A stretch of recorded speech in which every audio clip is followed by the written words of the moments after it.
দিনটি বৃহস্পতিবার। অপারেশনের 3 দিনের দিন রাফিন ডাক্তারের কাছে রিপোর্ট নিয়ে এসেছে।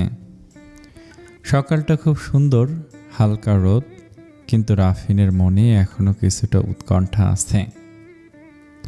হাসপাতালের করিডোরের দেয়াল ধূসর হলেও সকালের উজ্জ্বল আলো যেন সবকিছু উজ্জ্বল করে দিয়েছে। ডাক্তার চশমার পেছনে হালকা হাসি নিয়ে রাফিনের দিকে তাকায়। সব ঠিকঠাক হয়েছে, ডাক্তার বলেন, কণ্ঠে স্বস্তির ছাপ। পিত্তথলির টিউমার অপারেশন সম্পূর্ণ সফল হয়েছে। ক্যান্সারের কোনো উপাদান আর কোথাও পাওয়া যায়নি। একদম শুরুতেই বিনাশ যাকে বলে। 3 দিন পর্যবেক্ষণের পরও সব ঠিক আছে, আলহামদুলিল্লাহ। আশা করছি এখন আর কোনো ভয় কিছু নেই, শুধু নিয়মিত চেক আপ আর অল্প কিছু কেমো। রাফিন চোখ বন্ধ করে দীর্ঘ নিঃশ্বাস নেয়। বুক ভরে প্রশ্বাস, আলহামদুলিল্লাহ। ওর মনে হয় বছরের পর বছর ধরে যেন কোনো অন্ধকার টানেলের মধ্যে আটকে ছিল, আজ যেন সে আটক অবস্থার অবসান হলো। ধন্যবাদ ডাক্তার, রাফিন কণ্ঠে কৃতজ্ঞতা নিয়ে বলে। আপনার মা অত্যন্ত সাহসী। বেশিরভাগ সময় রোগীর মনোবলই চিকিৎসার ফলাফল নির্ধারণ করে। রাফিনের চোখে জল আসে, নিজেকে কষ্টে নিয়ন্ত্রণ করার চেষ্টা করে। মনে হচ্ছে সব টেনশন আর অবসাদ হঠাৎ ঝরে পড়ছে চোখের জল হয়ে। তাহলে আজই মাকে নিয়ে বাড়ি ফেরা সম্ভব? মা খুব অস্থির করছে। রাফিন জিজ্ঞেস করে, হ্যাঁ, আজই বাড়িতে ফিরলে মানসিকভাবে আরও ভালো হবে ওনার জন্য। অবশ্যই নিজস্ব যত্ন দরকার হবে, তবে শারীরিকভাবে আপাতত কোনো সমস্যা নেই। রাফিন হেসে ফেলে, একটা অদ্ভুত প্রশান্তি নিয়ে। রুবিনা সিদ্দিকার ক্লান্ত, কিছু অসম্ভব উজ্জ্বল মুখের দিকে তাকিয়ে রাখির চোখে জল চলে আসে। 2 দিন বাবার বাসায় ছিল, আজ খবর পেয়ে চলে এসেছে। এখন মা ঘুমাচ্ছেন, তাই দেখে রাখি নিজের রুমে ফিরে আসে। ঢুকে রাফিনের সাথে দেখা হয়ে গেল। হাসপাতাল থেকে ফিরেই রাতেই শাওয়ার নিয়েছে। চেনা পরিচিত ঘ্রাণটা রাখির নাকে যেন বাড়ি দিচ্ছে। রাফিন একটা অফ হোয়াইট পোলো গেঞ্জি আর নেভি স্ট্রাইপ প্যান্ট পরেছে। মাঝের 2 দিন একদম দেখা হয়নি। রাখি তাকিয়েছিল, রাফিন এগিয়ে আসলো নিজেই। কাল রোকেয়ার কাবিন, তুমি চলে এলে যে? রাফিনের এমন প্রশ্নে রাখি অবাক ভঙ্গিতে তাকায়। মাকে দেখতে কাল সকালে চলে যাব, জানো আমার খুব অপরাধ বোধ হচ্ছে। হঠাৎ রাফিনের কথায় রাখি অবাক হয়, কেন? মায়ের এমন অবস্থা আর আমাদের বাসায় বিয়ের অনুষ্ঠান। রাখি দ্রুত চোখ নামিয়ে নেয়। রাফিন অবাক হয়ে রাখির দিকে তাকায়। এই মেয়েটাকে ও খুব শক্ত এবং দৃঢ় ভেবেছিল, কে জানতো এই মেয়েটা এরকম নরম হতে পারে। হায় আল্লাহ, প্রয়োজনে বিচ্ছেদ হলে মানতে পারবে তো? তারপর যেন কিছু একটা মনে হলো রাফিনের, যেন হাসপাতালে এই কদিন থেকে বোর হয়ে গেছি, খুব স্বাভাবিক। রাফিন হাতে রিমোট নিয়ে বিছানায় বসে, রাখির দিকে তাকায়। চলো আজ রাতটা একটু অন্যরকম কাটাই, মুভি দেখি। অনেক হয়েছে টেনশন আর মন খারাপ। তোমার পছন্দের নায়ককে? Brad Pitt. বিন্দুমাত্র সময় ক্ষেপণ না করে রাখি বলে ওঠে। রাফিন হাত বাড়ায়, দে তালি, আমারও। ব্র্যাড পিটের নতুন একটা হলিউড মুভি এসেছে, 2025 সালের blockbuster cinema F1 the movie দেখেছে। রাখি একটু হেসে মাথা নেড়ে দেয়, না দেখিনি। কি টাইপ? অ্যাকশন মুভি, যতদূর জানি রেসিং নিয়ে। রাখি খুশি হয়, হাসি মুখে বসে রাফিনের পাশে। আমার মারামারি পছন্দ, ঠিক আছে শুরু করো। মুভি চলতে শুরু করে, 2 জন মনোযোগ দিয়ে দেখতে থাকে। মুভিটা রেসিং নিয়ে। বিভিন্ন দৃশ্য দেখে কখনো উত্তেজনায় রাখি উঠে বসে।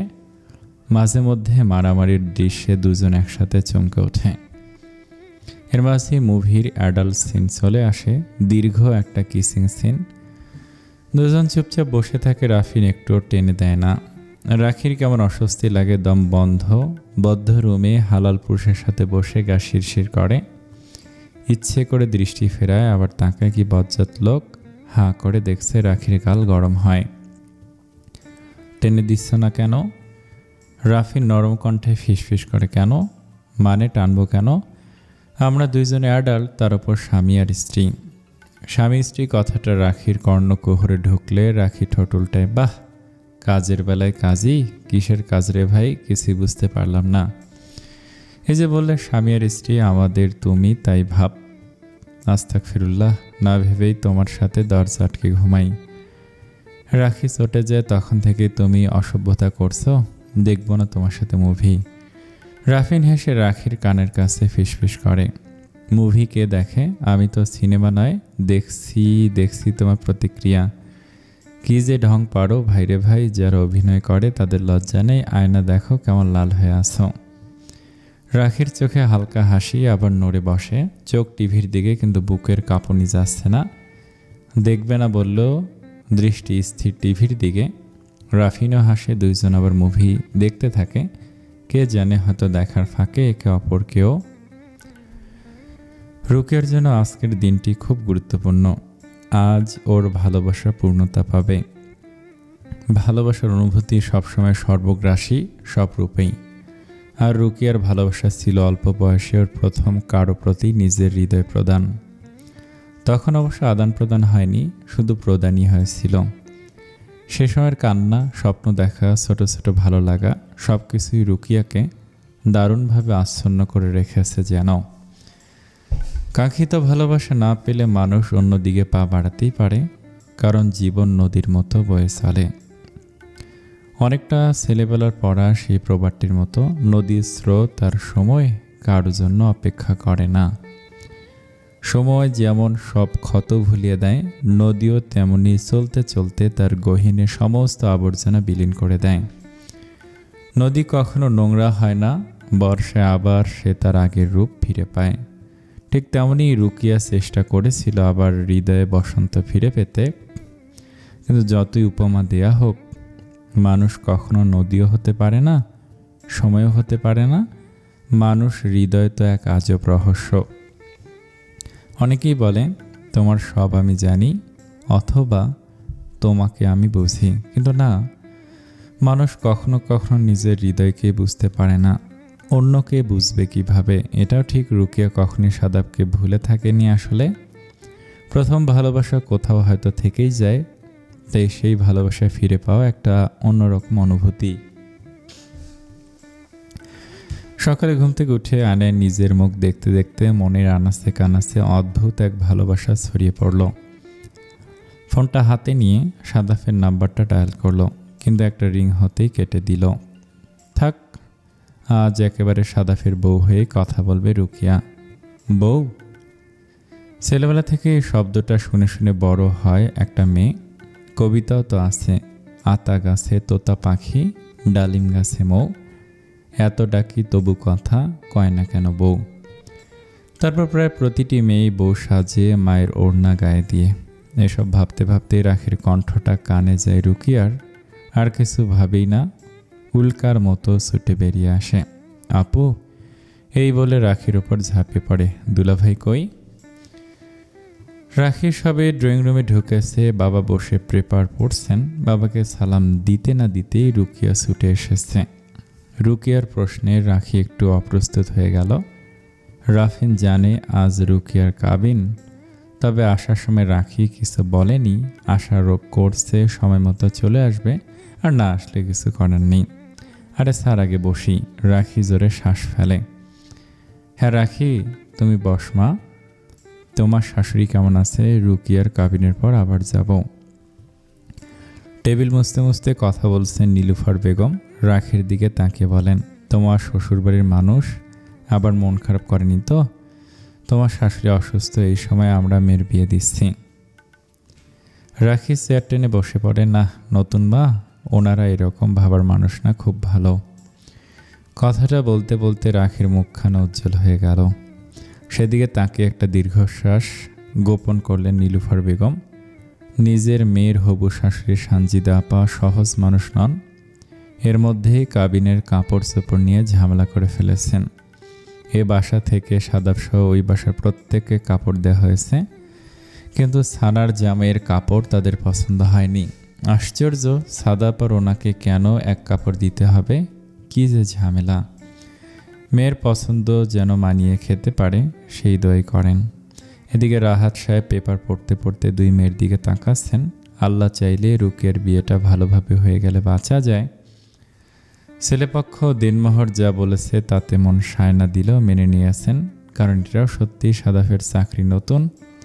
রাহাত সাহেব ভেবে নিয়েছেন বড় আপার হাতে ধরে নিয়তি করবেন মেয়েটাকে যেন নিজের মেয়ের মতো রাখে। চোখ আর্দ্র হয়, বাবা হয় এত কঠিন কেন? রেনু শুক্রবারের দিন খুব ব্যস্ত যায়। শুক্রবারের স্পেশাল রান্না, বিকেলে ঘুরতে যাওয়া জাভেদের সাথে, মেহমান থাকলে তাদের তদারকি করা। আজ অবশ্য দুপুরে রাফিনের শ্বশুরবাড়িতে সবার দাওয়াত। রেনুর বিষয়টা ভালো লাগেনি। এত তারা কিসের? বড় মেয়ের শাশুড়ির এত বড় অপারেশন এক সপ্তাহ পরে হলে কি হতো? রেনু অবশ্য যাবে না, মাকে অবস্থায় রেখে কিভাবে যাবে? মায়ের জন্য আলাদা একটা নার্স রাখা হয়েছে, যদিও একদমই অনর্থক, কারণ মায়ের শরীরটা মোটামুটি ভালো।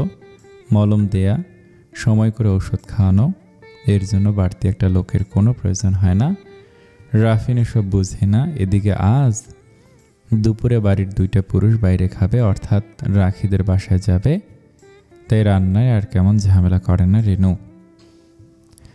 জাভেদ কেবল গোসল করে বের হয়েছে। আজকে সকাল থেকে গাটা ম্যাচ করছে, কে জানে হয়তো জ্বর আসতে পারে। অবশ্য জ্বর সবসময় জাভেদের জন্য মঙ্গল হয়ে এসেছে। বিয়ের পরে রেনুর সাথে প্রথম কাছাকাছি এসেছিল জ্বরের সময়। জাভেদ জ্বর সহ্য করতে পারে না, জ্বরের ঘরে উল্টাপাল্টা অনেক কিছু বলে। সেবার নাকি রেনুর প্রতি নিজের ভালোবাসা নিবেদন করেছিল। অবশ্য কি বলে নিজেরই অনেক কিছু মনে থাকে না। বিয়ের অনেক দিন পরে সেরকম একটা জ্বরে রেনুর কাছাকাছি আসতে পেরেছিল জাভেদ। কালির ড্রাম আর সাদা গোলাপ আনমনে হাসতে থাকে। ওমা, একই ব্যাপার, একা একা হাসছ কেন? জাভেদ আরও বেশি করে হাসে। জ্বর আসছে বউ? রেনু চোখ সরু করে তাকায়। আসার আগেই তো মনে হচ্ছে পাগল হয়ে যাচ্ছ দেখে হাত বাড়ায়। জাভেদের কপালে হাত দিয়ে হাসে রেনু। কপাল একটু গরম না? এসব কুডাক ডাকবে না। জ্বর আসলে তুমি অনেক পাগলামি করো। শুধু পাগলামি করি, ভালোবাসি না? রেনু মুচকি হাসে। শোনো, বুড়ো বয়সে এসব রসের আলাপ বাদ দাও। অফ হোয়াইট পাঞ্জাবি পরে নিজে তৈরি হয়ে শালাকে তৈরি হতে তাড়া দাও। এই ফাজলটা খুব সম্ভবত না যাওয়ার ছুতো খুঁজতে। আচ্ছা আমি বলছি, কিন্তু আমরাই অফ হোয়াইট পাঞ্জাবিটা কিন্তু বোতাম ছিঁড়ে গিয়েছিল, লাগিয়ে রেখেছি কবে, বলে রেনু চলে যায়। হঠাৎ জাভেদের অনেক বছর আগের একটা কথা মনে পড়ে যায়। এরকম করে বহু বছর আগে আর একজনের পাঞ্জাবির বোতাম লাগাতো রেনু। তার টুপি ধুয়ে রাখতো, শীতের সময় উজু গোসলের জন্য গরম পানি দিয়ে রাখতো বালতিতে। অথচ সে মানুষটা এসব ব্যাপারে নিরুত্তর ছিল, বিরক্ত হতো। জাভেদকে একবার বলেছিল, ভাই শোনেন, মহিলা মানুষের মতো ফিতনা আর নেই, আপনার ভাবসাব আমার ভালো লাগে না, এরা বড়লোক বাড়ির মানুষ, সামলে চলবেন। জাভেদ দীর্ঘশ্বাস ফেলে নিজে তৈরি হয়। রাফিন কি কাহিনী কি জানে, শালির কাবিন যেতে চায় না কেন? রাখিদের ফ্ল্যাটে আজ পূর্ণতার সুর বাঁচছে। রুকিয়া আর সাদাফের কবুলের সাথে সাথেই এই বাড়ির দুইটা মেয়ে যেন তাদের গন্তব্য খুঁজে পেয়ে গেল। কাবিন শেষ হয়ে গেছে, দোয়ার শব্দ থেমে গেল। মুনাজাত শেষ করে ঘরের ভিতরটা হঠাৎ ফাঁকা ফাঁকা লাগে। রুকিয়া খাটের এক কোণে বসে আছে, চোখ নামানো। মাথার ভেতর কেমন ঝাঁঝা করছে। বিয়ে নিয়ে ওর উৎসাহ ছিল সবচেয়ে বেশি, কিন্তু বিষয়টা ঘটে যাওয়ার পর হঠাৎ বুকের ভেতর থেকে একটা অচেনা কষ্ট উঠে আসছে যেন। কান্না চোখে রাখি পুকে খোঁজ করলো।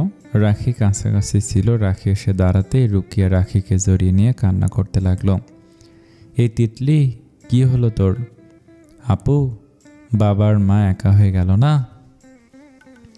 এই প্রশ্নের উত্তর রাখির জানা নেই। মেয়ের বাবা মাকে একা থাকতে হয়, এটাই যে নিয়ম। হঠাৎ নিজেকে খুব অসহায় লাগলো। দুই বোন যেন দিব্য চোখে বাবা মায়ের একাকিত্ব অনুভব করতে পারল। রাখির হঠাৎ মনে হলো রেনু আপা ভালোই করেছেন, বাবার বাসায় থেকে না হলে রুবিনা মাও একাই হয়ে যেতেন। তারপর অবাক হয়ে গেল, কেন ওই বাড়ির চিন্তা মাথায় চলে এলো। বিয়ে কি সত্যি সব বদলে দেয়? সাদাব ড্রয়িং রুমে বসা, কথা বলছে না, মুখে একটা আলগা গম্ভীরতা ধরে রেখেছে। হাসা উচিত হবে না, ওর খুব নার্ভাস লাগছে। আবার অদম্য একটা ইচ্ছা রুকিয়াকে এক নজর দেখার। রুকিয়া সেজেগুজে ছবি পাঠিয়েছে। ছবি দেখে অদ্ভুত ভালো লাগায় মন ভরে গেছে। একটা অস্বস্তি আছে, দিনমোহর নিয়ে কম হয়ে গেছে, কিন্তু মা যা চেঁচামেচি করেছে তাই কথা বাড়াবার সাহস হয়নি সাদাফের।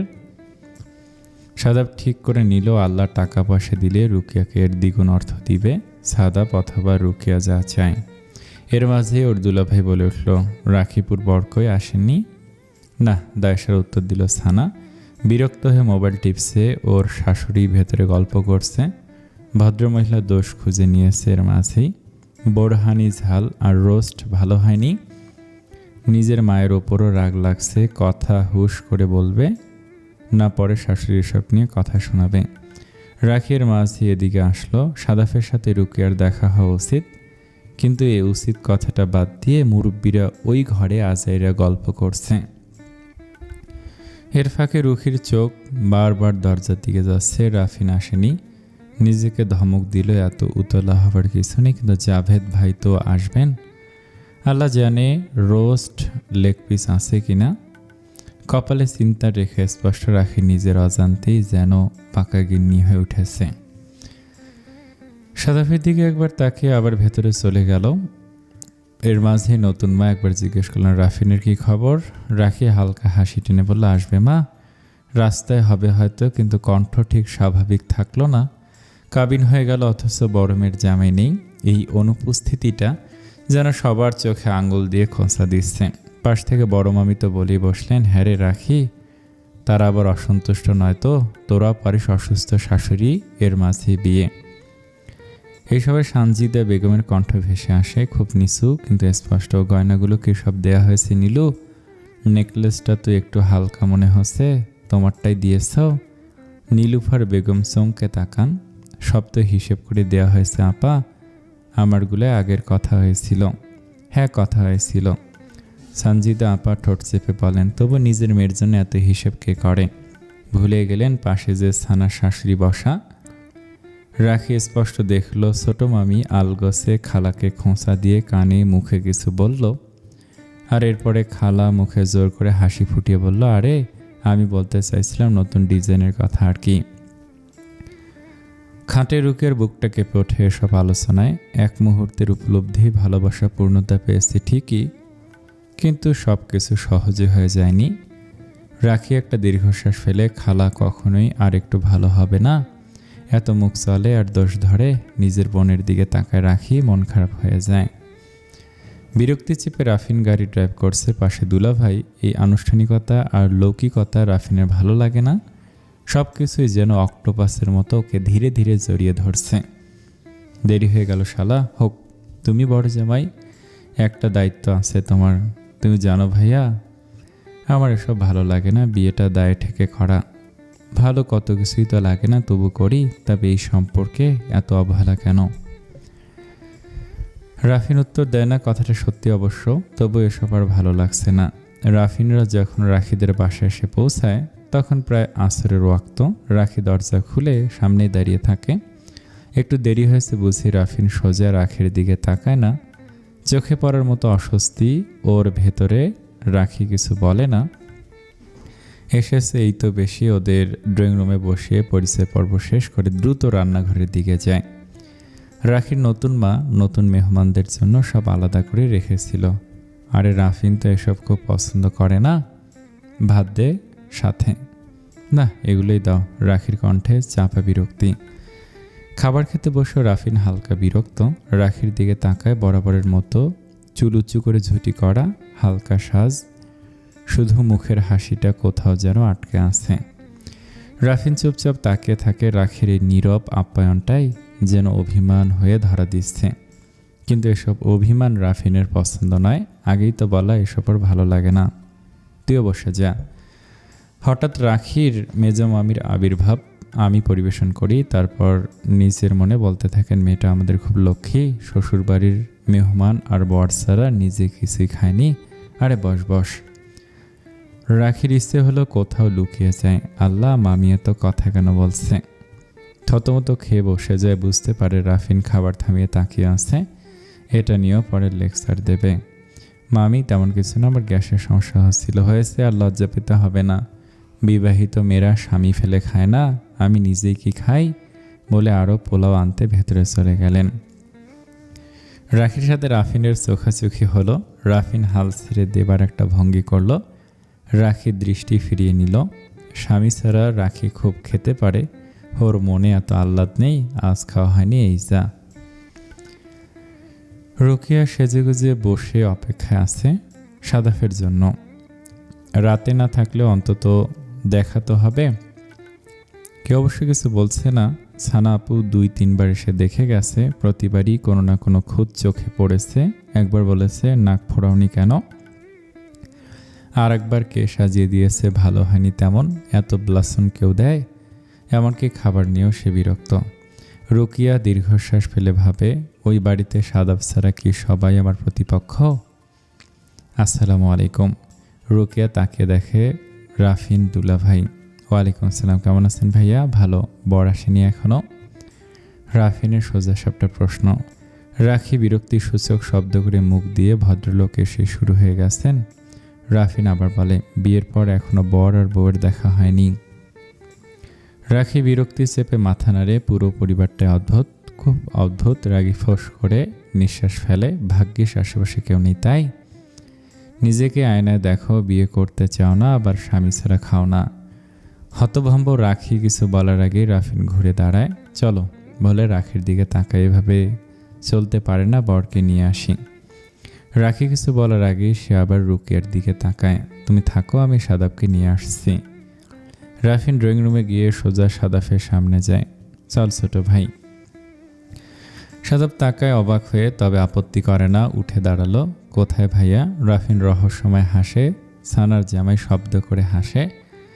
এক পুরুষ অন্য পুরুষের দুঃখ বুঝতে পেরেছে। শেষে রাফিন হাসে, কি আর করা, আপনি তো আপন শালার কষ্ট বুঝে কোনো উদ্যোগ নিলেন না।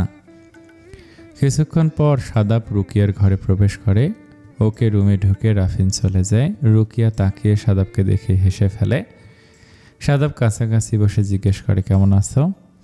রুকিয়া আবেগের দমকে প্রথমে কিছু বলতে পারে না, তারপর খুব আস্তে বলে, ভালো। তুমি কেমন আছো? ভালো। সাদাফের গলা শুকনো, নার্ভাস লাগছে আজ। কেন? রুকিয়া তাকায় সোজাসুজি। রুকিয়ার সে দৃষ্টি সাদাফের বুকে আবেগের ঝড় তোলে। বিয়ে হয়ে গেল যে, তাই? বিয়ে ভালো না। ভালো, কিন্তু অনেক দায়িত্ব। তোমাকে সুন্দর লাগছে মাশাআল্লাহ। এই কথাতে রুকিয়া খুব খুশি। সে খুশি ওর সমস্ত মুখে ছড়িয়ে পড়ে। সেদিকে তাকিয়ে সাদাফের কবি হতে ইচ্ছে করে, আর ইচ্ছে করে এই প্রজাপতির মতো মেয়েটাকে বুকের মাঝে জড়িয়ে নিতে। সন্ধ্যার পর আস্তে আস্তে সবাই চলে যেতে থাকে।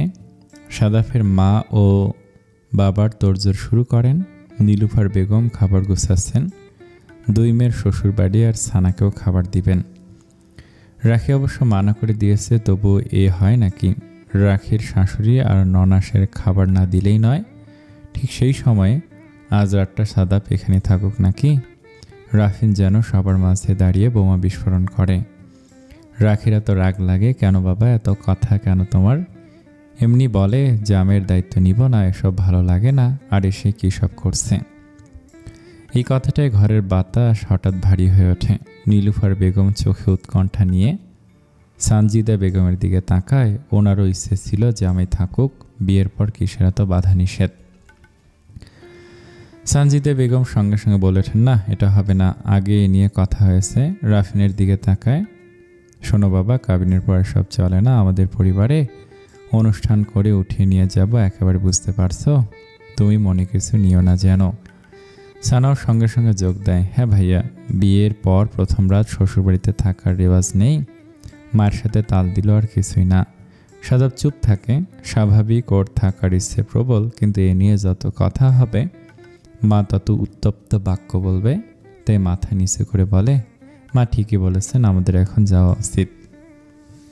রুকিয়া কিছু বলে না, নিজের ঘরের দরজায় দাঁড়িয়ে সব শুনতে পাচ্ছিল। এই জায়গা থেকে সাদাবকে স্পষ্ট দেখা যাচ্ছে। শুধু একবার তাকায়, রুকিয়ার সেই তাকানোতেই সব বলা হয়ে যায় যেন। নতুন বউয়ের মনে অভিমানও বাসা বাঁধে। থাকতেই পারত, বিয়ের পর আবার কি এত নিয়ম। তবে রাফিন আর জোর করে না।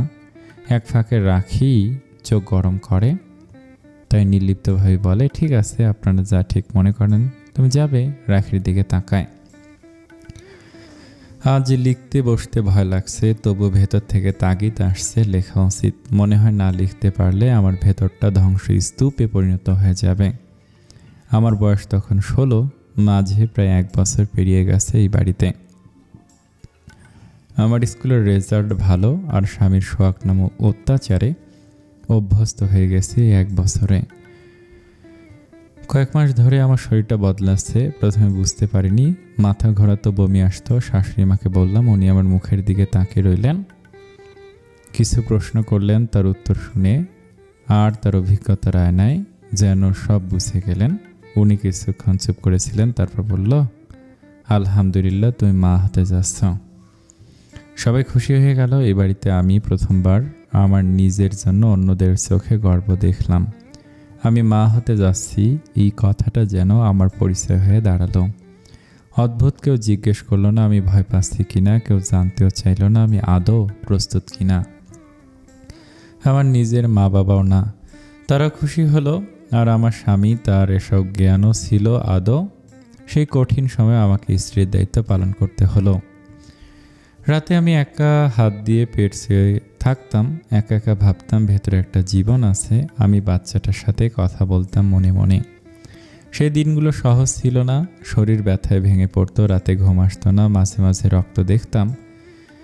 কাউকে বলতাম না, ভয় পেতাম। বললে যদি কেউ রাগ করে, বলে আমার দোষ বা ভুল। এতদিনে আমি বুঝে ফেলেছি, এখানে আমার ভয়গুলোকে কোনো দাম নেই, আমার ব্যথাগুলোরও। একদিন খুব ব্যথা উঠলো, আমার চিৎকারে বাড়ির আনাচে কানাচে ছড়িয়ে পড়লো। আমাকে দৌড়ে হাসপাতালে নেওয়া হলো। আমি কিছুই ঠিকমতো বুঝতে পারছিলাম না। আমি শুধু বারবার বলছিলাম, আমার বাচ্চাটা, আমার বাচ্চাটা। যখন জ্ঞান ফিরল, কেমন সব ফাঁকা লাগছিল। বুকের ভেতর অদ্ভুত একটা শূন্যতা। শাশুড়ি মা পাশে বসেছিলেন, ওনার চোখ লাল। উনি আমার মাথায় হাত রেখে শুধু বললেন, আল্লাহর জিনিস আল্লাহ নিলেন মা। আমি তখনও বুঝিনি, পরে বুঝলাম আমার বাচ্চাটা আর নেই। বাচ্চাটা জন্মায়নি, কান্না করিনি, আমাকে মা বলে ডাকেনি। তবু বাচ্চাটা আমার অংশ ছিল, খুব অল্প সময়ের জন্য হলেও। তবে আমি কাঁদিনি, চোখ দিয়ে পানি আসেনি। মনে হলো আমার ভেতরের কান্নাটা বাচ্চাটার সাথে নিয়ে গেছে। সবাই কত কি বলল, কত সান্ত্বনা। কেউ আমার স্বামীর উপর রাগ দেখালো।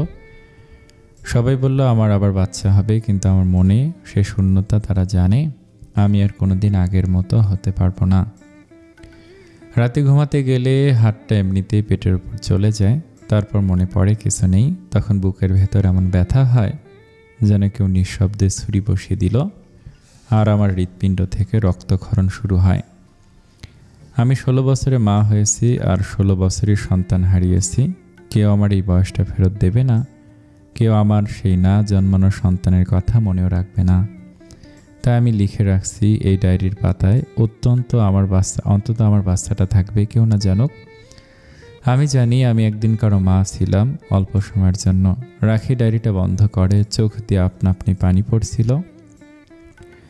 একজন 31 বছর বয়সে মানুষের কখনো 16 বছর বয়সের একজন কিশোরীর মনের অবস্থা বুঝতে পারার কথা না। কিন্তু রাখি খুব চেষ্টা করলো নিজেকে সেই জায়গায় রাখার। তারপর আস্তে আস্তে ভেঙে পড়ল প্রবল কান্নায়। আকাশে মেঘ করেছে, যে কোনো মুহূর্তে বৃষ্টি পড়বে। রাফিনের আসার সময় হয়ে এলো। ডায়েরিটা দ্রুত আলমারিতে রেখে দিল রাখি। রুকিয়ার কাবিনের পর আরও 3 দিন কেটে গেছে। মাঝে বাবা মা এসেছিলেন, সাথে সানজিদা খালাও। রুবিনা মা খুব জোর করেছে বাবাকে রুকিয়াকে উঠিয়ে দিতে। ক্যালেন্ডারের দিকে তাকায় রাখি।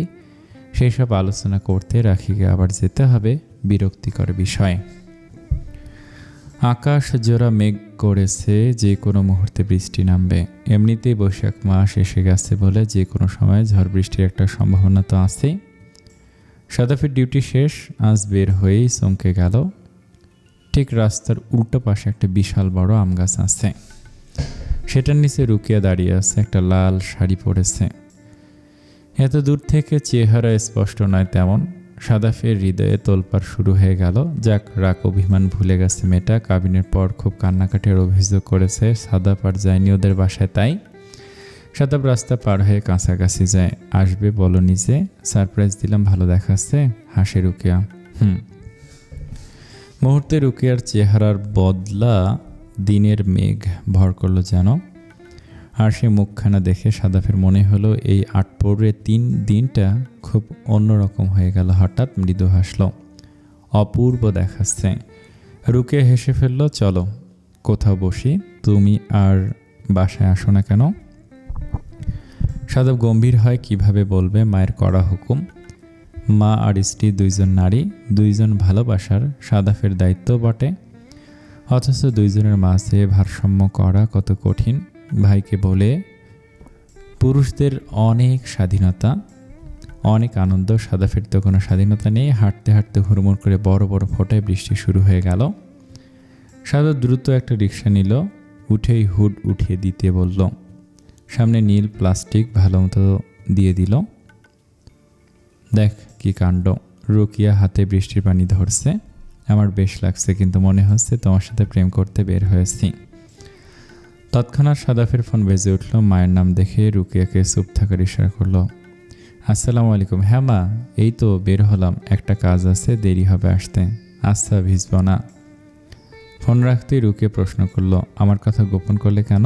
বিয়ের সম্পর্ক তো গোপন করেন না। সাদাফ রুকিয়ার একটা হাত ধরে, দুজনের মাঝে হালকা শিহরণ জাগে। সাদাফ অজ্ঞাত সারে বা জ্ঞাত রুকিয়ার দিকে আরও চেপে বসে। মা বলেছেন উঠিয়ে না নেওয়া পর্যন্ত দেখা না করতে। বোকা বোকা হাসল সাদাফ। রুকিয়ার ছোট মনে একটা অভিমান উথলে উঠল। উঠিয়ে নেওয়ার আগে কোনো খবরদারি করতে তো তারা বাকি রাখছে না। রুকিয়ার সব ব্যাপারে ফোনে ফোনে খবরদারি চলছে। মা এবং মেয়ে দুজনেই করছে, অথচ যার সাথে বিয়ে হয়েছে তার সাথেও দেখা সাক্ষাৎ নিয়ে ওদের এত সমস্যা। ঠিক আছে, আপনি নেমে যান, আমি চলে যেতে পারবো। রুকিয়ার গলাটা যেন স্তব্ধ শোনালো, ঠিক কান্নার আগে যেরকম লাগে। সাদাপুর হাতটা শক্ত করে চেপে ধরলে, আমি জানি মেনে নেওয়া কষ্টের, কিন্তু আমি অপারগ। আমার মাকে আমি কষ্ট দিতে পারি না, তুমি তো জানো। আপনার মাকে আপনার কষ্ট দিতে হবে না, তার ভাগের কষ্টগুলো আমাকে দিয়ে দিয়েন। ভালোবাসলে মানুষ গাধা হয়ে যায়, তার কাঁধে তখন সব বোঝা চাপিয়ে দেওয়া সম্ভব। তুমি আমাকে আপনি আপনি বলছো কেন? এবার সাদাফের কণ্ঠে অভিমান। কাছের মানুষকে তুমি বলা যায়, কিন্তু যে মানুষ কাছে থেকে দূরে তার জন্য আপনি ঠিক আছে। সাদাফ রুকিয়ার দিকে তাকায়, অভিমানে মুখ ফুলে আরও সুন্দর দেখাচ্ছে। রাস্তার সোডিয়াম লাইটের আলো ছড়িয়ে বৃষ্টি পড়ছে, দেখতে অদ্ভুত রকমের লাগছে। সাদাফ রুকিয়াকে এক হাতে পেঁচিয়ে ধরলো পেছন থেকে। আমি একটুও নেমে যাব না এখন, আমরা রিক্সায় করে অনেকক্ষণ ঘুরবো, তারপর তোমাকে আইসক্রিম খাওয়াবো, চলবে? রুকিয়া আরেক দিকে তাকায়, অভিমানের সুতো এখনও টান টান। তারপরও ভালো লাগছিল বৃষ্টি আর পাশে নিজের বিয়ে করা বর। রিক্সাটা চুপচাপ রাস্তার পর রাস্তা ঘুরে বেড়াতে লাগলো। পাল্লা দিয়ে বৃষ্টি বাড়ছে, আর রিক্সার ভেতর দুজন নবদম্পতির মান অভিমান ভালোবাসাও কখনো বাড়ছিল, কখনো কমছিল, বৃষ্টির মতোই। রাখি এখন চেষ্টা করে রাফিনের সাথে বা পরে খেয়ে নিতে। রাফিনের সঙ্গে মোটেও খেতে বসে না। সেদিনের পর রাফিন ওকে অনেক খেপিয়েছে। বিবাহিত মেয়েরা স্বামী ছাড়া খায় না, এই কথাটা বলে বলে। তবে আজ আবার একসঙ্গে খেতে বসতে হলো। রাফিনের মুচকি হাসি উপেক্ষা করে আগেই খাবার শেষ করলো রাখি। খাবার শেষে রাখি ঘরে এসে বিছানা গুছিয়ে সবে বসেছে, কানে এলো রাফিন কারোর সঙ্গে ফোনে কথা বলছে। কি স্টুপিড সব কথা। তারপর মাথা ঝাঁকে বলল, মেয়েরা কখনো এ কথা স্বীকার করবে? চকিতে তাকায় রাখির দিকে। রাখি ভ্রুকুটি করে, আবার নারী বিদ্বেষী কথা বলছে, বলুক, ফালতু মানুষ। রাফিন ফোন কেটে একদম পেছনে এসে দাঁড়ায়। রাখি ঘুরতেই ধাক্কা খায়। আরে ধর, পেছনে দাঁড়িয়ে আছো কেন? তখন ওরকম লুক দিচ্ছিলে কেন? মেয়েদের নিয়ে ফোনেও গুছগুছ, আর কোনো কথা নাই? কথাটাই এমন ছিল। রাখি কিছু বলল না। হঠাৎ রাফিন প্রশ্ন ছুড়ে দিল, বিয়ের প্রলোভন দেখিয়ে রেপ, এটা কিভাবে দেখো? রাখি হাতের উপর হাত ভাঁজ করে দাঁড়ায়। অসামাজিক আর গর্হিত কাজ হিসেবে দেখি। তা তো বটেই, রাফিন শান্ত স্বরে বলে, কিন্তু দুই পক্ষের সম্মতিতে থাকে সম্পর্ক, তাহলে এটাকে রেপ বলা হয় কেন? রাখি একটু বিব্রত হয়, ভুরুকুটি করে বলে, তুমি যেটা বলতে চাইছো সেটা ঠিক, মানে এসব ক্ষেত্রে দুই পক্ষেই অগ্রগামী থাকে, কিন্তু জানো মেয়েরা কিছু ক্ষেত্রে খুব আবেগপ্রবণ, আর তারা যখন ভালোবাসে তখন অন্ধ হয়ে যায়, তখন কিভাবে না বলতে হয় সেটাই ভুলে যায়। বোকা মেয়েগুলো ভাবে কিভাবে ভালোবাসার মানুষটাকে আটকানো যায়।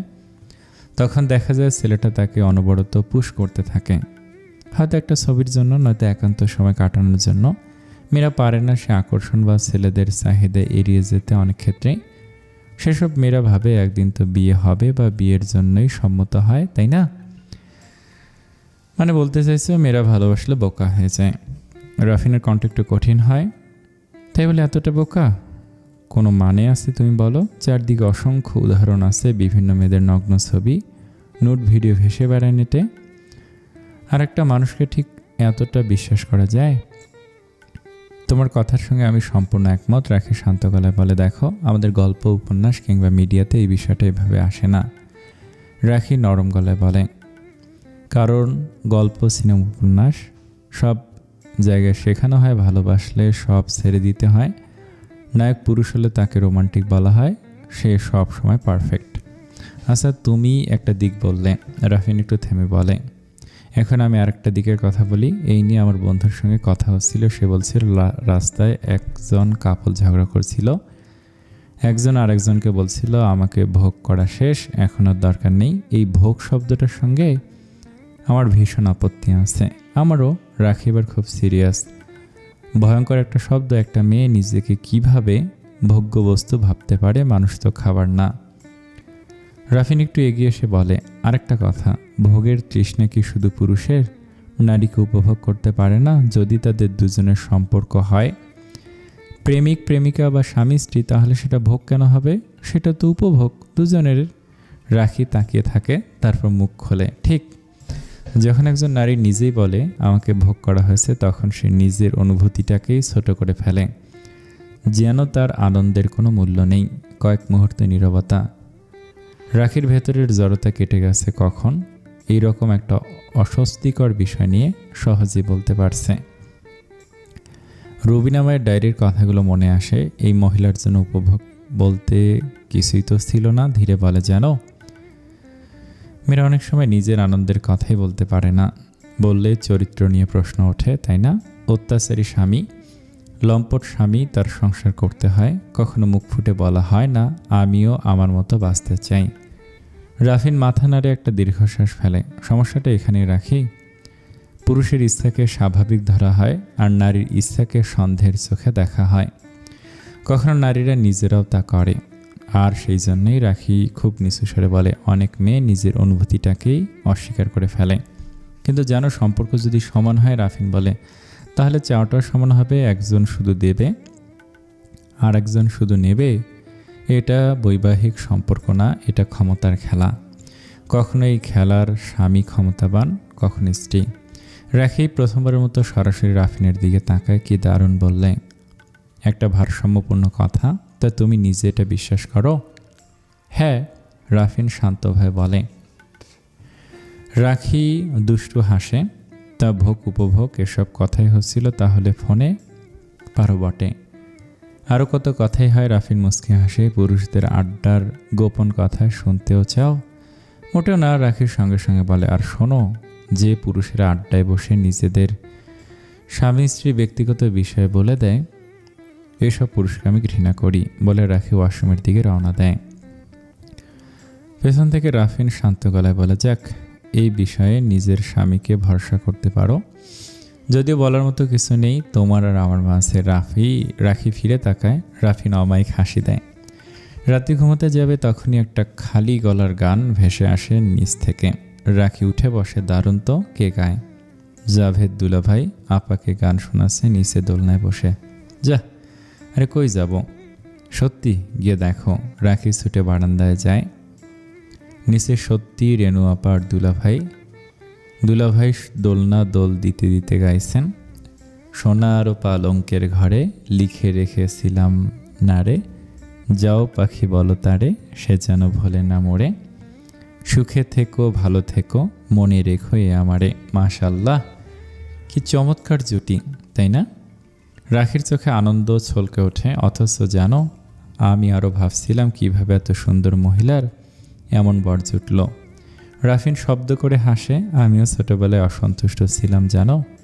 আমি চাইতাম আমার তাকবীর ভাইয়ের সাথে আবার বিয়ে হোক। কথা শেষ করে রাফিন কেমন বিষণ্ণ হয়। চাঁদের আলোতে রাফিনের সেই মুখের দিকে তাকিয়ে একটা রাখির অজানা অনুভূতি সমস্ত চিত্ত কাঁপিয়ে দিয়ে যায়। পরদিন বিকেলে রুবিনা মায়ের ঘরে মা, রেনু আর রাখি বসে বসে সিনেমা দেখছে। রেনু আপা আজ হঠাৎ এসে বলল, চল সবাই মিলে একটা সিনেমা দেখি, রোমান্টিক সিনেমা। রাখি হাসে, রোমান্টিক বরের রোমান্টিক বউ বলে কথা। ভাইয়ার কণ্ঠ কিন্তু খুব সুন্দর।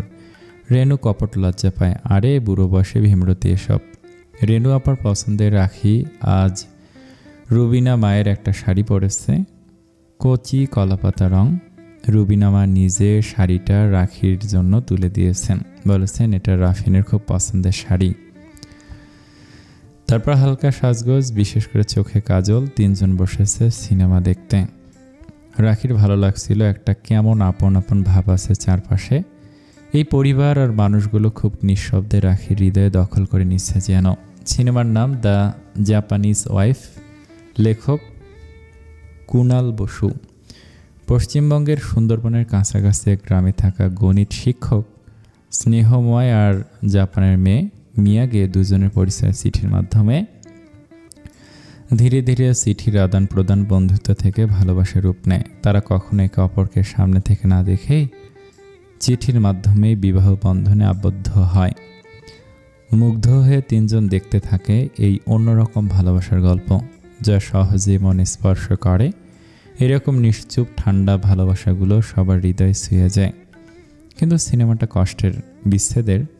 স্নেহময়ের ঠান্ডা লেগে নিউমোনিয়া হয়ে যায়। নৌকা পারাপার বন্ধ থাকায় শহরে নিয়ে চিকিৎসা করানো হয় না, মারা যায় স্নেহময়। চিঠির মাধ্যমে এই খবর পৌঁছে মিয়াগির কাছে। সাদা কাপড় পরে স্নেহময়দের বাড়িতে চলে আসে মিয়াগি। স্নেহময় এক চিঠিতে লিখেছিল, তাদের রীতি অনুযায়ী স্বামী মারা গেলে কোনো কোনো বিধবা স্ত্রী মাথার চুল কেটে ফেলেন। তাই মুভির শেষের দিকে দেখা যায় স্নেহময়ের মৃত্যুর খবর পেয়ে জাপানি বধূ মিয়াগি মাথার চুল কেটে ফেলে। সিনেমা শেষ হলে তিনজনেই কেমন বিমর্ষ হয়ে যায়। পরিবেশ হালকা করতে রুবিনা মা অল্প হাসেন, চমৎকার ছিল। তারপর বাইরে তাকান, আজও বৃষ্টি হবে মনে আসছে। রেনুর চোখে জল, নাক টেনে রাখির হাত ধরে বলে, মন খারাপ চলছে, চল বৃষ্টিতে ভিজি। বৃষ্টির বিশুদ্ধ জলে সব মন খারাপ এক তুড়িতে ভেসে যাবে। রাখি খুব নিয়মমানা মানুষ, এই সন্ধ্যায় বৃষ্টিতে ভেজার কথাও কল্পনাও করতে পারে না। তবু আজ কেন যে মন ভেসে গেল। নিচে বাগানে রাখি রেনু আপার সাথে বৃষ্টিতে বাচ্চাদের মতো ভিজতে লাগলো। ভিজতে ভিজতে মনে হলো এভাবে কখনো নিজেকে মেলে ধরাই হয়নি তো। গুনগুন করলো, তোমার মনে বাস করে কয়েকজন মন জানো না। সন্ধ্যার অনেক পরে বৃষ্টিতে ভিজে চুপচুপে হয়ে ঘরে ফিরল রাখি। রাফিন কখন এসেছে জানেও না। ওমা, তুমি এই সন্ধ্যায় বৃষ্টিতে ভিজলে? রাফিনের দৃষ্টি রাখির সম্পূর্ণ অবয়ব জুড়ে ভেসে বেড়াতে লাগলো। এই শাড়িটা ওর খুব পছন্দের। বৃষ্টিতে ভেজা রাখি যেন রাফিনের ভেতর আগুন জ্বলে দিচ্ছে। রাখি নিজেকেও এই দৃষ্টির সামনে মিয়ে যায়। দ্রুত পোশাক হাতে ওয়াশরুমে ছুটে যায়। নিয়মিত বিছানায় শুয়ে পড়লেও ঘুম নেই রাফিনের চোখে। আজ আশ্চর্যজনকভাবে রাখি টানছে রাফিনকে। কোনো প্রকার নেশা ছাড়াই গা ঝিমঝিম করছে। চোখের সামনে ভাসছে রাখির হাসি, ভেজা ত্বক, মুখে লেপ্টে থাকা চুল। শুকনো ঢোক গিলে নেয় রাফিন। এই তাড়না নিতান্তই জৈবিক। হয়তো নিজেকে আর সংস্কারের বাঁধনে বাধা দিচ্ছে না। নিজের বিয়ে করা স্ত্রী এই বোধটাই যেন শুধু মনে জায়গা করে নিচ্ছে। অন্যদিকে বিছানার আর এক পাশে শুয়ে রাখির ভেতরে অন্য ঝড়। আজ দেখা সিনেমাটা মনটাকে অদ্ভুতভাবে ভারী করে রেখেছে। ভালোবাসা আসলে কি, এই প্রশ্নটা মাথার ভেতর ঘুরপাক খাচ্ছে। ওর নিজেরও কাউকে খুব ভালোবাসতে ইচ্ছে করছে, যে আগলে রাখবে, কখনো ভুলে যাবে না। চোখ বন্ধ করলে স্নেহময় এর জায়গাটা রাফিনের মুখখানি দখল করে নিচ্ছে। এসব ভাবতে ভাবতেই ঘাড়ের কাছে একটা তীব্র নিঃশ্বাস ওকে স্থবির করে দিল। সমস্ত গা কেঁপে উঠল। রাফিন ধীরে পাশ ফিরতে অনুভব করল তপ্ত ঠোঁট স্পর্শ করছে নিজের ললাটে। এই একটুখানি স্পর্শ যেন অন্যরকম, একসাথে ভীষণ আদরের, আবার অদ্ভুতভাবে ভালো লাগার। রাখি মুহূর্তে খেই হারালো। নিশীতে পাওয়া মানুষের মতো 2 হাত রাখলো রাফিনের বুকের কাছে।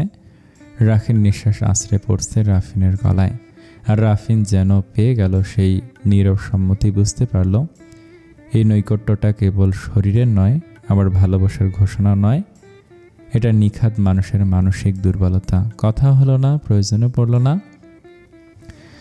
রাখি কাঁপতে লাগলো, অনুভব করলো ও নিজেই তীব্রভাবে চাইছে রাফিন ওকে আরও আঁকড়ে ধরুক। এই রাতে যেন দুজনেই জানত এটা কোনো ভালোবাসার প্রতিশ্রুতি নয়, শুধু সেই মুহূর্তের স্বীকৃতি যেখানে শরীর নিজের ভাষায় কথা বলে আর মন নীরব সম্মতি দেয়। এই ঘরে এই মুহূর্তে ওরা দুজন ছাড়া আর কারো অস্তিত্ব নেই। নিজস্ব ভাবনা, এই বিয়ের বাস্তবতা, সব কিছু পেছনে পড়ে থাকে। তখন মন আর শরীর এক সুরে হাঁটে না। শরীর নিজের নিয়মে অনুভব করতে চায়, নিজের নীরব ভাষায় কথা বলে, মনের জোর কোথাও হারিয়ে যায়। রাতটা ধীরে গড়িয়ে গেল। বাইরে শহর ঘুমিয়ে পড়ল।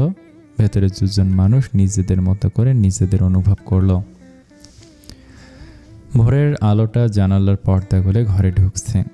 আজ নিয়মের ব্যতিক্রম হয়ে গেল যেন। সূর্য আগেই উকি দিল রাফিনের ঘরে। সূর্যের আগে আর এই ঘরের মানুষ দুজনের ওঠা হলো না। তবে আলোটা খুব উজ্জ্বল নয়, বরং নরম। আগের রাতের বৃষ্টির পর বাতাসে এক ধরনের স্নিগ্ধতা বিরাজমান। রাখির ঘুম ভাঙে ধীরে ধীরে। শরীর নিজে জেগে উঠেছে। এক মুহূর্ত নিজেকে ভীষণ এলোমেলো আর অচেনা লাগে। বুঝতে পারে না হঠাৎ কী কারণ। তারপর হঠাৎ সব মনে পড়ে যায় গত রাত, সেই নৈকট্য। বিছানায় বসে 2 হাতে মাথা চেপে থেমে থেমে নিজের ভেতর কথা বলে। ভালোবাসা ছাড়াও স্বাভাবিক দাম্পত্য সম্পর্ক হয়। কাল কোনো ভুল হয়নি, ওর সম্মতি ছিল। রাখি পাশ ফিরে তাকে। রাফিন ঘুমিয়ে আসছে। ঘুমন্ত মুখটা অদ্ভুত শান্ত, নিশ্চিত। বুকের ওঠানামা দেখে রাখি। এরকম করে আগে কখনোই দেখেনি রাফিনকে। এই মানুষটার পাশেই তো এতদিন ছিল, অথচ আজ এই সকালটায় এই মানুষকে কেন এত আপন লাগছে। নিজের শরীরটাকে একটু অন্যরকম মনে হয়। অস্বস্তি নয়, আবার স্বস্তিও নয়। একটা প্রশ্নহীন অনুভূতি ছড়িয়ে আছে সমস্ত অস্তিত্বে, যেটার সঙ্গে আগে পরিচয় ঘটেনি। রাখি ধীরে বিছানা ছাড়ে। রাফিন যেন না জাগে, তাই পা টিপে টিপে ওয়াশরুমে ঢোকে। আয়নার সামনে দাঁড়িয়ে নিজের দিকে তাকায়। আয়নায় নিজের প্রতিবিম্ব দেখে। সেখানে কোনো অনুশোচনা নেই। মুখ ধুয়ে ভাবে কেন অনুশোচনা খুঁজতে রাখি। শাওয়ারের নিচে দাঁড়াতেই ঠান্ডা পানি যেন ভেতরের ভাবনাগুলোকে সাময়িক থামিয়ে দেয়। নামাজ যে শেষ করে দ্রুত তৈরি হয়ে নেয়। আজ স্কুলে দেরি না হয়ে যায়। ফিরে তাকায়, ওমা, ভদ্রলোক এখনো ঘুমাচ্ছে যে। রাফিন উঠে বসে। প্রায় সঙ্গে সঙ্গে ঘড়ির দিকে দৃষ্টি যেতেই সব আলসামি তড়িৎ বিদায় নেয়। জলদি শাওয়ার নিয়ে এসে ডাইনিংয়ে চেয়ার টেনে বসে। রাখির ততক্ষণে খাওয়া শেষ, উঠে চলে যাচ্ছে। তখন রাফিন বলে, আমার এই হয়ে যাবে, তুমি বসো, আমি নামিয়ে দেব তোমার স্কুলে। গলা স্বাভাবিক, খুবই স্বাভাবিক। আচ্ছা। রাখিও স্বাভাবিকভাবে উত্তর দেয়। এই স্বাভাবিকতার মধ্যেই যেন সবচেয়ে বেশি অস্বস্তি দুজনের। গাড়িতে বসে রাখি সিট বেল্ট বেঁধে নেয়। রাফিন একবার রাখির দিকে তাকায়। রাখির চেহারায় কোনো রাগ নেই বা কোনো ইতস্তত ভাবও নেই। রাফিন ছোট একটা নিঃশ্বাস ফেলে। মানুষের মন অদ্ভুত আর শরীর বেপরোয়া। যাই হোক, কিছু অযাচিত বা অন্যায় হয়নি। অন্তর রাফিনের তাই ধারণা। অপরপক্ষ কী ভাবছে কে জানে। একটা বিয়ের সম্পর্ক রাফিনের সমস্ত সংযম মুহূর্তেই যেন ভেঙে দিয়েছে কাল। এই সম্পর্কটার একটা আলাদা আকর্ষণ অবশ্যই আছে, মনে মনে অস্বীকার করতে পারে না রাফিন। রাখি বাইরে তাকিয়ে থাকে। মনে পড়ে গত রাতের অনুভূতি আর সিনেমার সেই গল্প। ভালোবাসা কি এমনই হয়, নাকি ভালোবাসার মানবিক দুর্বলতার মাঝে যে সীমারেখা, সেটা খুবই ঝাপসা, খুব সূক্ষ্ম। বাইরে সকালের রোদ উঠেছে। সেদিকে তাকিয়ে রাখি উপলব্ধি করে কিছু মুহূর্ত, কিছু সময় ধীরে মনে জায়গা করে নিচ্ছে নামহীন এক অনুভূতির মতো। সেটাকে ভালোবাসা বলা যায় না, আবার নিছক ক্ষণিকের আবেগও বলা যায় না। গাড়ি স্কুলের পার্কিং এরিয়াতে পার্ক করে রাখির দিকে তাকায়। হাজরাতে একটা বিজনেস পার্টি আছে, আমি স্ত্রী সহ দাওয়াত পেয়েছি। এসব পার্টিতে অনিচ্ছাও যেতে হয়, করতে হয় লৌকিকতা, ব্যবসায়িক স্বার্থে। তুমি রেডি থেকো। রাখি সমস্ত চেহারায় কৌতুক নিয়ে তাকায়। এখন কি সম্পর্কটা ঠেলে সেই বৈবাহিক বাধ্যবাধকতার দিকে যাচ্ছে না? রাফিন রাস্তার দিকে দৃষ্টি স্থির রাখে। আমি তোমাকে নিতে চাচ্ছি অন্য কারণে, কারণ তুমি রাহাত আঙ্কেলের মেয়ে, আর রুফাইজের ট্রেডিং। তোমাদের পার্টিতে গেলে পরিস্থিতি বাড়বে, তোমাদের ব্যবসায় সুবিধা হবে। এখন মনে হচ্ছে না একটা মেয়ে হয়ে আমি এত চাপ কেন নেব, কেন আবার বাবার ব্যবসার দিকে ঠেলে দেয়া। রাখি তির্যক হাসে হচ্ছে, কিন্তু তুমি তো সংসারে মেয়ে নও না, সংসার তোমার গন্তব্য। কথাটা শুনে রাখির তীব্র কষ্ট হলো, কেন কে জানে। দ্রুত বের হয়ে শব্দ করে দরজা বন্ধ করে দিল। চারদিকে তখন বৈশাখের রোদ। সেই রোদ ছাপিয়ে রাখির মন কিসের কষ্টে ঝলসে যেতে থাকে যেন। রাফিন ঠোঁট উল্টে গাড়ি চালাতে চালাতে ভাবছে, রুফাইজ এমন প্রতিক্রিয়া কেন দেখালো?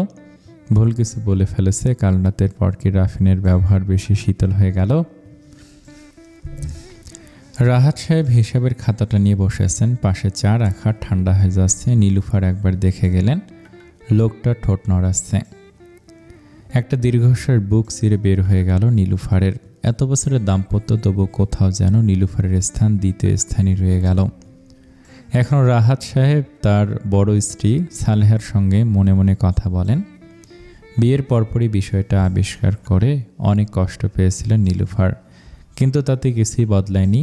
নীলুফারের মনে হয় মাঝে মাঝে, যদি তারও এরকম একটা কেউ থাকতো যার সঙ্গে এভাবে মনের কথা বলা যেত, বেশ হতো। তাহলে হয়তো লোকটা নীলুফারের মনের কষ্ট বুঝতে পারত। পুরুষ মানুষের একাধিক বিয়ে ধর্ম বা সমাজে স্বীকৃত, কিন্তু একটা মহিলার জন্য এটা মেনে নেওয়া অনেক বড় কঠিন। এই পরীক্ষাটা বিয়ের পর থেকে নীলুফার দিয়ে চলেছেন। অস্তিত্বহীন একটা মানুষের অস্তিত্ব বয়ে চলা চরম বিভ্রান্তির। রান্নাঘরে রুটি বানাতে লাগলেন, বাইরে তাকালেন, কাকগুলো উড়ি করছে, হাসলেন, কিছু রুটি ছড়িয়ে দিলেন বাইরে। বিয়ের পরপর ভালোবাসা হতে সময় লেগেছিল নীলুফারের জন্য। রাহাত প্রথম পুরুষ হলেও রাহাতের জীবনে তো নীলুফার প্রথম নারী নন। এই কষ্ট কাউকে বলার না, আর যত বয়স হচ্ছে বুঝতে পারছেন সংসারে কেউ কারো নয়। মা, নাস্তা দাও, ক্লাস আছে। রুকের দিকে তাকা নীলুফার বেগম, আজ ক্লাস শেষ করে পার্লারে যাবে। ছোট করে উত্তর দেয়। নাক ফরাতে হবে। রাখি আপুর শ্বশুরবাড়ির মানুষ কত ভালো। রুটি চিবোতে চিবোতে ভাবে রুকিয়া। ও শাশুড়ি মাথাটা খারাপ করে দিচ্ছে নাক ফোরানো নিয়ে। এদিকে বাবা বলেছে অনুষ্ঠান দ্রুত করে উঠিয়ে দেবে। ভয় পাবি না, আগেই বলেছিলাম, বলে নীলুফার বেগম মেয়ের দিকে মমতা নিয়ে তাকান। আহারে, ব্যথা পাবে বেচারা, কিন্তু কিছু করার নেই। বিবাহিত মেয়েদের নাক ফোরানোই ভালো। তারপর ভাবলেন, মেয়েটার মুখে ইদানিং কিছু দেওয়া হয় না, আজ হলুদ আর দুধের স্বর বেটে রাখবেন, আজ রাখি আসবে। নীলুফার বেগম স্বামীর দিকে তাকান। মাত্র এসে বসেছেন তিনি, দেখি ফোন করে। রুকিয়া দ্রুত নাস্তা শেষ করে বের হয়ে যায়। মেয়ে চলে গেলে নীলুফার স্বামীর পাশে বসে বলে, নাস্তা বলেন তো, সানজিদা আপা বাড়াবাড়ি করছে কেন? আমার মেয়েকে তো জোর করে তাদের গলায় ঝুলিয়ে দেয়নি, তাই না? জামাটাকে বাসায় আসতে পর্যন্ত দেয় না। রাহাত সাহেব এসব বিষয় নিয়ে ভাবেননি তা না, সানজিদা আপার মেজাজ আর ব্যবহার নিয়ে চিন্তিত তিনি। তবে সাদাব ভালো ছেলে, এটাই সান্ত্বনা। বিয়ে তো হয়ে গেছে, এখন এসব ভেবে লাভ নেই। তবে নীলুফারের চিন্তা অমূলক নয়। মনে মনে ভেবে নিয়েছেন অনুষ্ঠানের বেশিরভাগ টাকা নিজেই দেবেন, তাতে যদি সানজিদা আপার মনটা ভালো থাকে। বিয়ের পর স্বামী স্ত্রী দূরে থাকা ঠিক না, দ্রুত উঠিয়ে দেবেন। এত চিন্তা করো না তো, আল্লাহ ভরসা। এতটুকু বলে চিন্তিত স্ত্রীর মুখের দিকে তাকালেন। তোমাকে কিন্তু আজ যে সুন্দর লাগছে। মাথায় মেহেদি দিয়েছ, এটা রাহাত সাহেবের একটা কৌশল, স্ত্রীর মনোযোগ অন্যদিকে ঘুরিয়ে দেয়ার। নীলুফার বেগম খুশি হলেন, চোখ মুখ উজ্জ্বল হয়ে গেল। কি যে বলো তুমি, বসো, আমি গরম গরম আর রুটি নিয়ে আসছি।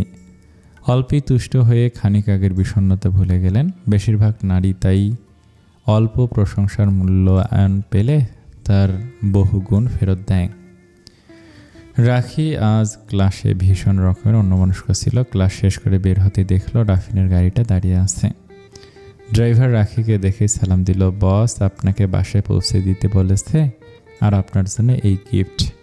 রাখি দেখলো একটা শাড়ির প্যাকেট, সম্ভবত জামদানি শাড়ি, ছোট্ট একটা চিরকুট, তাতে লেখা সরি। রাখির নারী মন বুঝতে ব্যর্থ হলো, হয়তো সকালের কথায় এর জন্য সরি ভাবলো, কাল রাতের জন্যই এই সরি। ওর বক্ষতালু অবধি যেন জ্বলে গেল। গাড়িতে উঠে নির্দেশ দিল, আপনি স্যারের অফিসে যান। মতিঝিলের অফিসে বসে আছে রাফিন। একটা চমৎকার জামদানি কিনে পাঠিয়ে দিয়েছে ড্রাইভারের কাছে।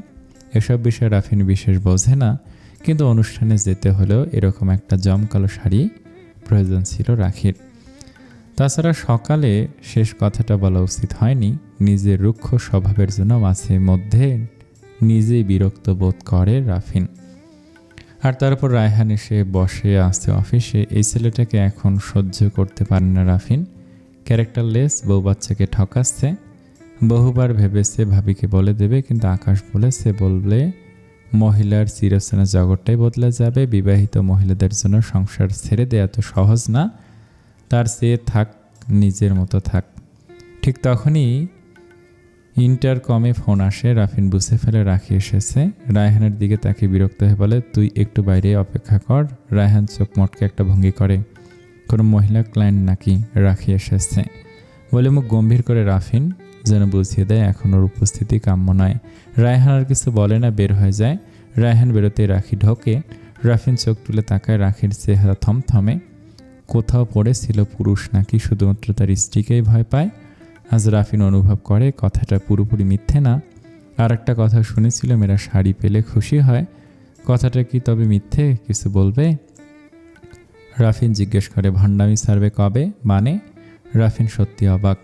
রাখি উত্তেজনায় চেয়ারটায় বসে পড়ে। কিসের মূল্য দিতে চাইছো শাড়ি দিয়ে, আর কিসের সরি? আমাকে কি ভাবছো তুমি? রাফিন কিছুক্ষণ তাকিয়ে থাকে, তারপর দীর্ঘশ্বাস ফেলে। সবসময় এত বেশি বোঝো কেন? আমি তোমাকে একজন বুদ্ধিমান মেয়ে ভেবেছিলাম, যার আবেগের চেয়ে বিবেক ধারালো। রাখি অন্যদিকে তাকিয়ে থাকে। এই মুহূর্তে নিজেকে বোকা লাগছে। রাফির নীরবতা ভাঙে। তোমার কি কোনো অনুশোচনা হচ্ছে কাল আমাদের মধ্যে যা হয়েছে? দেখো আমি না। রাখি তীব্র কণ্ঠে বলে, কিন্তু তোমার হচ্ছে, তাই না? তাই তো সরি। আর শাড়ি, সেটা কি কোনো মূল্য? সি। রাফিনের কণ্ঠ আরও তীব্র। আমি অনেক খারাপ হতে পারি, রুক্ষ স্বভাবের, তাই বলে আমি তোমাকে সম্মান করি রুফাইজা, বিয়েটা যেভাবেই হোক। তুমি আমার স্ত্রী, নিজের স্ত্রীকে কিসের মূল্য দিব? বা তুমিও কি আমাকে কোনো মূল্য দিবে? এই কথাগুলো শুনে রাখির হৃদয়ের তপ্ত মরুভূমিতে যেন বৃষ্টি নামে। চেহারায় শিথিলতার সঙ্গে খেলতে থাকে অনুতাপ, গলায় আসে আর্দ্রতা। তবে হঠাৎ, তুমি খুব সাধারণ রুফাইজা, কিন্তু এটাই তোমাকে আলাদা করে। এই কর্পোরেট ওয়ার্ল্ডের কালচার খুব জটিল, ক্ষেত্র বিশেষ কুৎসিত। শাড়িটা আজ রাতের জন্য। রাখির মুখে অল্প হাসি, মৃদু কণ্ঠে জিজ্ঞেস করে, আই এম সরি। সেটা সকালের শেষ কথাটার জন্য মনে হয়েছে, বলা উচিত হয়নি। আসি। রাখি উঠে দাঁড়ায়। নিজেকে আস্ত গাধা মনে হচ্ছে। রাতে যাচ্ছে তো? হ্যাঁ। রাখি সন্তুষ্ট চিত্তে বেরিয়ে যায়। নিজের কাণ্ডে নিজে অবাক। এরকম তো রাখি না। হুস, কী সব বলছিলাম, আনমনে বিড়বিড় করে। ও খেয়ালই করে না রাফিন পেছনে এসেছে। আরেকজনও খেয়াল করে না, রায়হান। লিফটের দিকে যেতে যেতে রাখির পেছন থেকে রায়হান খুব বাজে একটা ভঙ্গি করে। অপর পাশের কাঁচের দেয়ালে সেটা স্পষ্ট হয়ে ওঠে। রাফিনের চোখে পড়ে। মুহূর্তে যেন বিস্ফোরণ ঘটে রাফিনের মাথার ভেতর। রায়হান কিছু বোঝার আগে একটা ঘুষি নাক বরাবর, আর একটা মুখে। হঠাৎ নির্মম নিঃশব্দ রাগে ফেটে পড়ে রাফিন। ভেতরের পশুকে বসে আনতে রীতিমতো বড় বড় নিঃশ্বাস নিচ্ছে।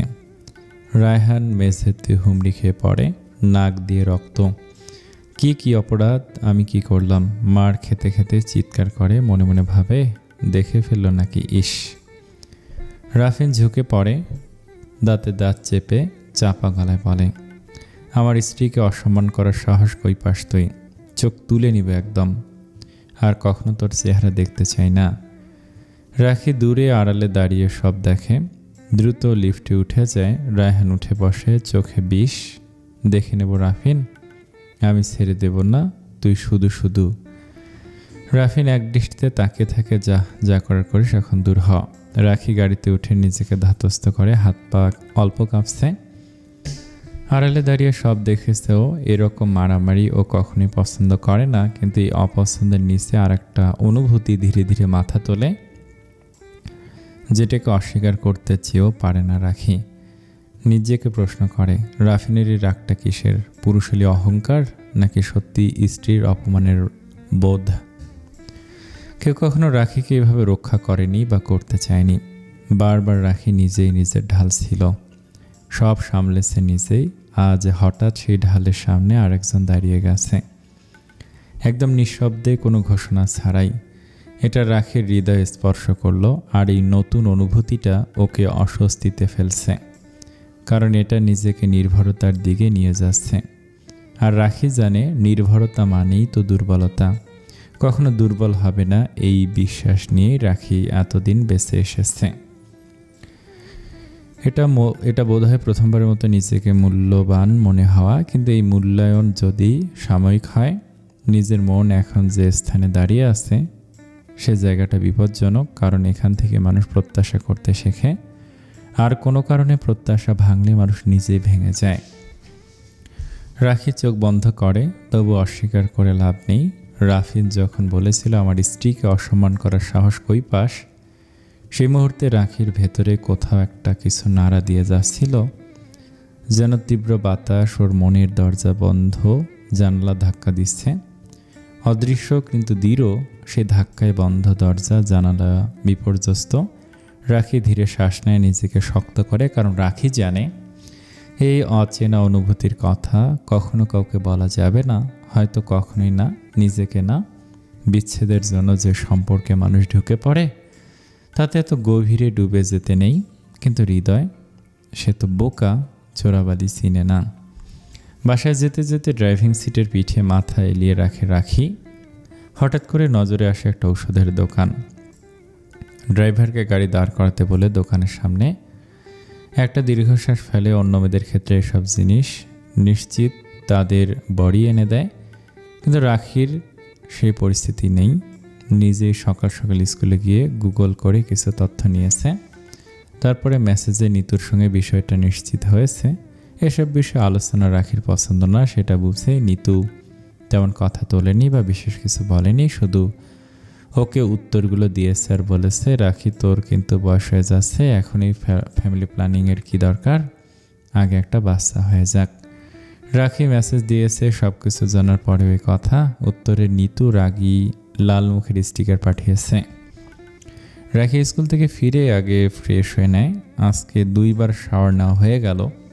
ওয়াশরুম প্রতিদিন রাখি একবার আর রাফিন একবার পরিষ্কার করে। রুম প্রতিদিন রেনু আপা নিজে দাঁড়িয়ে পরিষ্কার করায়, তবু রাখি আর একবার মপ করে ফার্নিচারগুলো মুছে নেয় গোসলের আগে। আজ যে শরীরের ক্লান্তিতে কিছুই হলো না। গোসল নামাজ সেরে আশ্চর্যজনকভাবে রাখি ঘুমিয়ে গেল। তখন প্রায় আসরের ওয়াক্ত। রেনু নিচের ঘরে বসে বই পড়ছে। শীর্ষেন্দুর যাও পাখি গল্পটা ইন্টারেস্টিং। ডোমেস্টিক ভায়োলেন্স রেনুর বড্ড অপছন্দ, তবু বইয়ের ভেতর রনের চরিত্রটা যখন তার স্ত্রী বিনাকে মেরেছে, রেনু খুব আরাম পেয়েছে। বড্ড মূর্খরা আর নির্দয় বিনা চরিত্রটা। এমনিতেই রনেনের চরিত্রটা ব্যক্তিত্বহীন, অনেকটা জাভেদের মতো। এই ধরনের মানুষ অবশ্য স্বামী হিসেবে একদম পারফেক্ট। কারো ছায়া হয়ে থাকতে পারে, নিজ সিদ্ধান্ত নিতে পারে না, কাউকে আঘাত করার সাহসও নেই। আসলে কি না, হয়তো এরাও দেয়ালের শেষ প্রান্তে পিঠ ঠেকে গেলে রুখে দাঁড়ায়। রেনু বইয়ের পাতা থেকে চোখ তুলে এক মুহূর্ত থামে। ছোট্ট একটা নিঃশ্বাস বেরিয়ে আসে বুকের ভেতর থেকে। ওর জীবনের সেই মানুষটা কিন্তু এমন ছিল না। সে ছিল প্রখর ব্যক্তিত্ব সম্পন্ন, নিজের উপস্থিতি দিয়ে রেনুকে তটস্থ রাখত, অথচ রেনুকে 2 পয়সা দাম দিত না।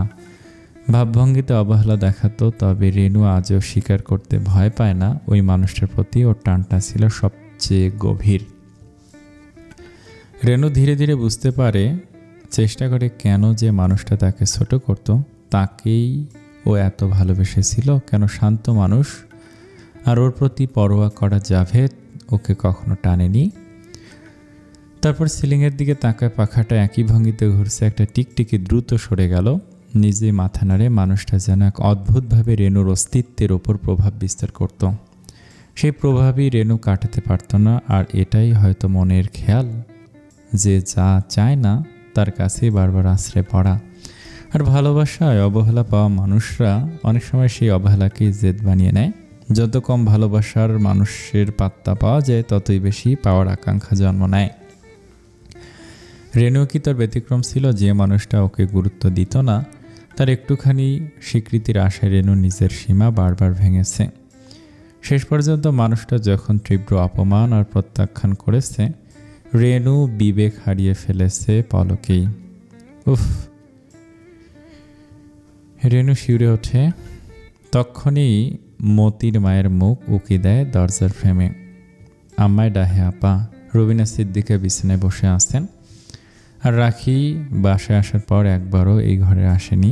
এরকম হয়নি এই কয়দিন। শরীর কি খারাপ, উদ্বিগ্ন বোধ করলেন। মতির মাকে দিয়ে দেখাতে পারতেন কি করছে, কিন্তু ওনার এটা পছন্দ না। ছেলে বউয়ের ঘরে কেউ উকি ঝুঁকি মারবে, তাই এই প্রশ্রয়টুকু আপাতত দিলেন না। রেনুকে খবর পাঠিয়েছেন, রেনু যেন জানে। জানালা দিয়ে পাশের বারান্দাটা দেখা যাচ্ছে। জবেদা মেয়েটা গলায় ওড়না ঝুলিয়ে নিচে কিছু দেখছে। বিরক্ত হলেন। বাসে ড্রাইভার আছে, মালি আছে, নিচে ভাড়াটিয়া। না, এই মেয়েটাকে পাঠিয়ে দিতে হবে। মা ডেকেছেন। রাখির কি শরীর খারাপ? আজ যে এসেই দেখা করলো না? রেনু হালকা হাসলো। বাহ, মা পুত্রবধূর মায়া একদম জড়িয়ে গিয়েছেন। আজ এসেছে দেরি করে, খাইনি দুপুরে, আমি যাচ্ছি। শিকদার গ্রুপ অফ কোম্পানির বার্ষিক কর্পোরেট ডিনারটা ঢাকার এক নামি 5 স্টার হোটেলের গ্র্যান্ড বলরুমে। এটা মূলত একটা বড় কোম্পানি। ফুড প্রোডাক্ট, টয়লেট্রিজ থেকে শুরু করে গার্মেন্টস সবই আছে এই গ্রুপে। এই কোম্পানির প্রতিষ্ঠাতা সিরাজ শিকদারকে নিয়ে মার্কেটে নানা কথা প্রচলিত। অবশ্য বড় বড় কোম্পানির মালিকদের নিয়েই এসব কথা থাকে। উনি লেখাপড়া জানতেন না, অশিক্ষিত মানুষ হয়ে কীভাবে এমন একটা কোম্পানি দাঁড় করিয়েছেন, সেই গল্প মুখে মুখে ফেরে। লোকশ্রুতি আছে, পয়সা হওয়ার পরে উনি মাস্টার্স পাস একজন ছেলেকে নিজের পেপার পড়ুয়া হিসেবে নিয়োগ দিয়েছিলেন। উনি অবশ্য গত হয়েছেন অনেক আগে। এখন এসব কথা রাফিন বলছিল রাখিকে। একজন সফল ব্যবসায়ী মেয়ে হয়েও রাখি কখনো এত বড় কর্পোরেট পার্টিতে আসেনি। বাবার সঙ্গে বিভিন্ন পার্টি হয় আর বিয়েতে গিয়েছে সে ছোটবেলায়। এছাড়া বিভিন্ন ব্যাংকের দাওয়াতে এসেছে। রাফিন গাড়ি থেকে নামতেই কয়েকজন পরিচিত মুখ এগিয়ে আসে। রাফিন ধীরে গাড়ির দরজা খুলে রাখির হাত ধরে নামায়। সাদা আর সোনালি জামদানির সঙ্গে মুক্তা আর সোনার গয়নায় রাখিকে অসম্ভব মার্জিত লাগছিল। রাফিন ভাই, অনেকদিন পর। একজন বলে। বিয়েতে দাওয়াত দিলেন না? আরেকজন বলে ওঠে।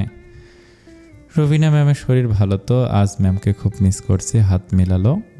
সংক্ষিপ্ত হাসি কুশল বিনিময়ে চলতেই থাকে। সব কিছুর হিসেবেই আর মাপা আন্তরিকতার চেয়ে লৌকিকতাই বেশি।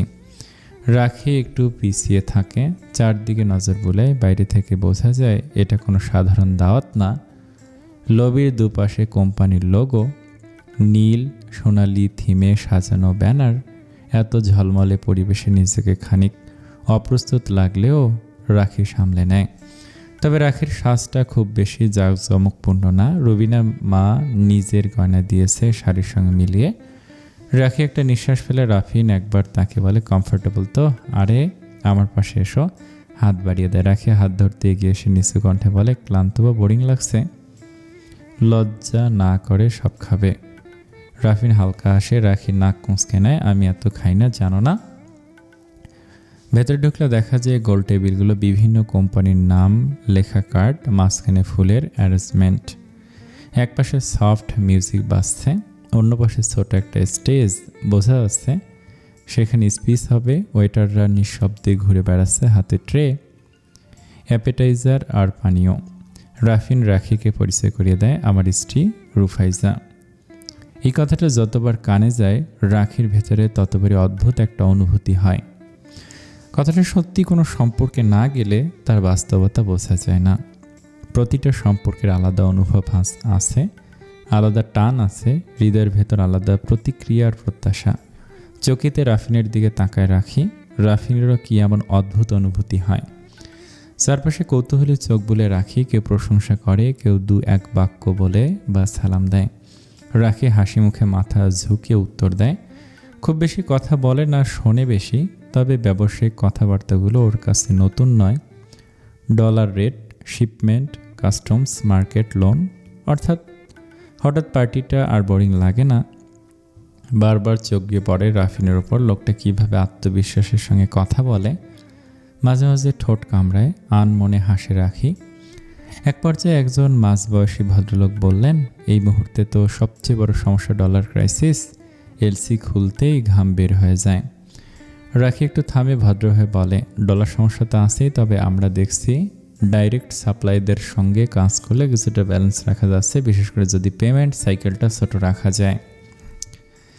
কথাটা সত্যি, ডলার সংকট পুরোপুরি এড়ানো সম্ভব না, কিন্তু স্মার্টভাবে ইম্পোর্ট ম্যানেজ করলে ক্ষতি কিছুটা নিয়ন্ত্রণে রাখা যায়। হেসে বলল একজন, তবে ম্যাডামের এই বিষয়ে জ্ঞান অসাধারণ। রাফিন হাসে এ নিয়ে, আরে ও নিজেও বিজনেস করে, রুফাইজে ট্রেডিং ওদের, ইম্পোর্ট বেসড কাজ। ভদ্রলোক মাথা নাড়েন, ও বুঝলাম, রাহাত সাহেবের কোম্পানি, তাহলে তো ম্যাডাম আপনি মাঠে নেমেই খেলছেন। রাখি হালকা হাসে, চেষ্টা করছি, নিজে খানিক বিব্রত, কি দরকার ছিল কথাটা বলার। এদিকে স্টেজে কোম্পানির সিইওর বক্তব্য শেষ হতেই করতালি শব্দে বলরুম ভরে ওঠে। ডিনারের সময় রাফিন চেয়ার টেনে রাখিকে বসতে সাহায্য করে। খুব স্বাভাবিক ভঙ্গিতে পাশে দাঁড়ানো ওয়েটার ট্রে এগিয়ে ধরতে রাফিন ফিস করে বলে, হুইস্কি নেবে? রাখি চোখ বড় বড় করে তাকায়, স্থি, কিসের সি? ভালো জিনিস, তুমি কি মদ ভাবছো নাকি? ওই একই জিনিস, তুমি নেবে? অল্প। রাফিন হালকা হাসে। রাখি ভুরু কুঁচকে তাকায়। এখন তোমার ন্যায় অন্যায় বোধ হারাম হালাল কই গেল, নাকি সেসব বানিয়ে বলছ? রাফিন আবার সেই রহস্যময় হাসি হাসে। এখানে হুইস্কি অনেক সময় পানীয় না, এইসব পার্টির চাহিদা। রাখি বুঝতে পারে এই দাওয়াতে হুইস্কি শুধু নেশার জন্য নয়, এখানে হুইস্কি যেন বোঝাতে চায় রুচি আর স্ট্যাটাস। তবে রাফিন নিতে গেলে রাখি খুব সন্তর্পণে ওর বাহুতে হাতে স্পর্শ করে। রাফিন অবাক হয়ে তাকায়। রাখির কাজল চোখে যেন লেখা, স্রোতে গা ভাসিয়ে দিও না রাফিন, তুমি এরকম তো নও। রাফিন একটা ছোট নিঃশ্বাস ফেলে কোল্ড ড্রিঙ্কস নেয়। খাবারের ফাঁকে একজন সিনিয়র ডিরেক্টর রাফিনের দিকে ঝুঁকে বলে, তোমাদের কোম্পানি দারুণ করছে, সম্প্রতি এক্সপোর্টও শুরু করলে, তোমাদের আইডিয়াগুলো সত্যি ব্রিলিয়ান্ট। রাফিন শুধু হাসে, মাথা ঝুঁকিয়ে ধন্যবাদ জানায়, বাড়তি কোনো উচ্ছ্বাস নেই। কর্পোরেট ওয়ার্ল্ডে সবার সঙ্গে সবার গোপন রেষারেষি থাকে, এই জগৎ অতিরিক্ত আত্মতৃপ্তি দেখানো ঝুঁকির রাখি চুপচাপ সব লক্ষ্য করে। মানুষ পর্যবেক্ষণ ওর স্বভাব, কে কার সঙ্গে বসছে, কে কার সঙ্গে গ্লাস ঠেকিয়ে সিয়ার্স করছে, কে আবার কার থেকে দূরে থাকছে ও বুঝতে পারে। এখানে কথার চেয়ে মানুষের বাহ্যিক আচরণে বেশি কথা বলে যেন। আন্তরিকতা যেটা, সেটাও যেন মেকি, সবাই যেন খুব বেশি পোশাকে আচরণ করছে। হাসি আছে কিন্তু তাতে উষ্ণতা কম, সৌজন্য আছে তবে সেটা ব্যবসায়িক। পার্টি শেষে বেরোনোর সময় রাখি ধীরে বলে, পার্টি দারুণ ছিল, একেবারে অন্যরকম দুনিয়া। রাফিন হালকা হেসে উত্তর দেয়, হ্যাঁ, কিন্তু মানুষগুলো একই, আমাদের চারপাশেরই, শুধু অবস্থা বুঝে মুখোশগুলো আলাদা। গাড়িতে বসে রাখি জানালার বাইরে তাকায়। শহরের আলো ছুটে যাচ্ছে। আজকের রাতটা রাখির জন্য শুধু একটা পার্টি না, এটা রাফিনের আর একটা দিক দেখার সুযোগ। পাক্কা ব্যবসায়ী, একদম হিসেবি। একটা মানুষকে এখনও কি পুরো আবিষ্কার করা যায় কখনো?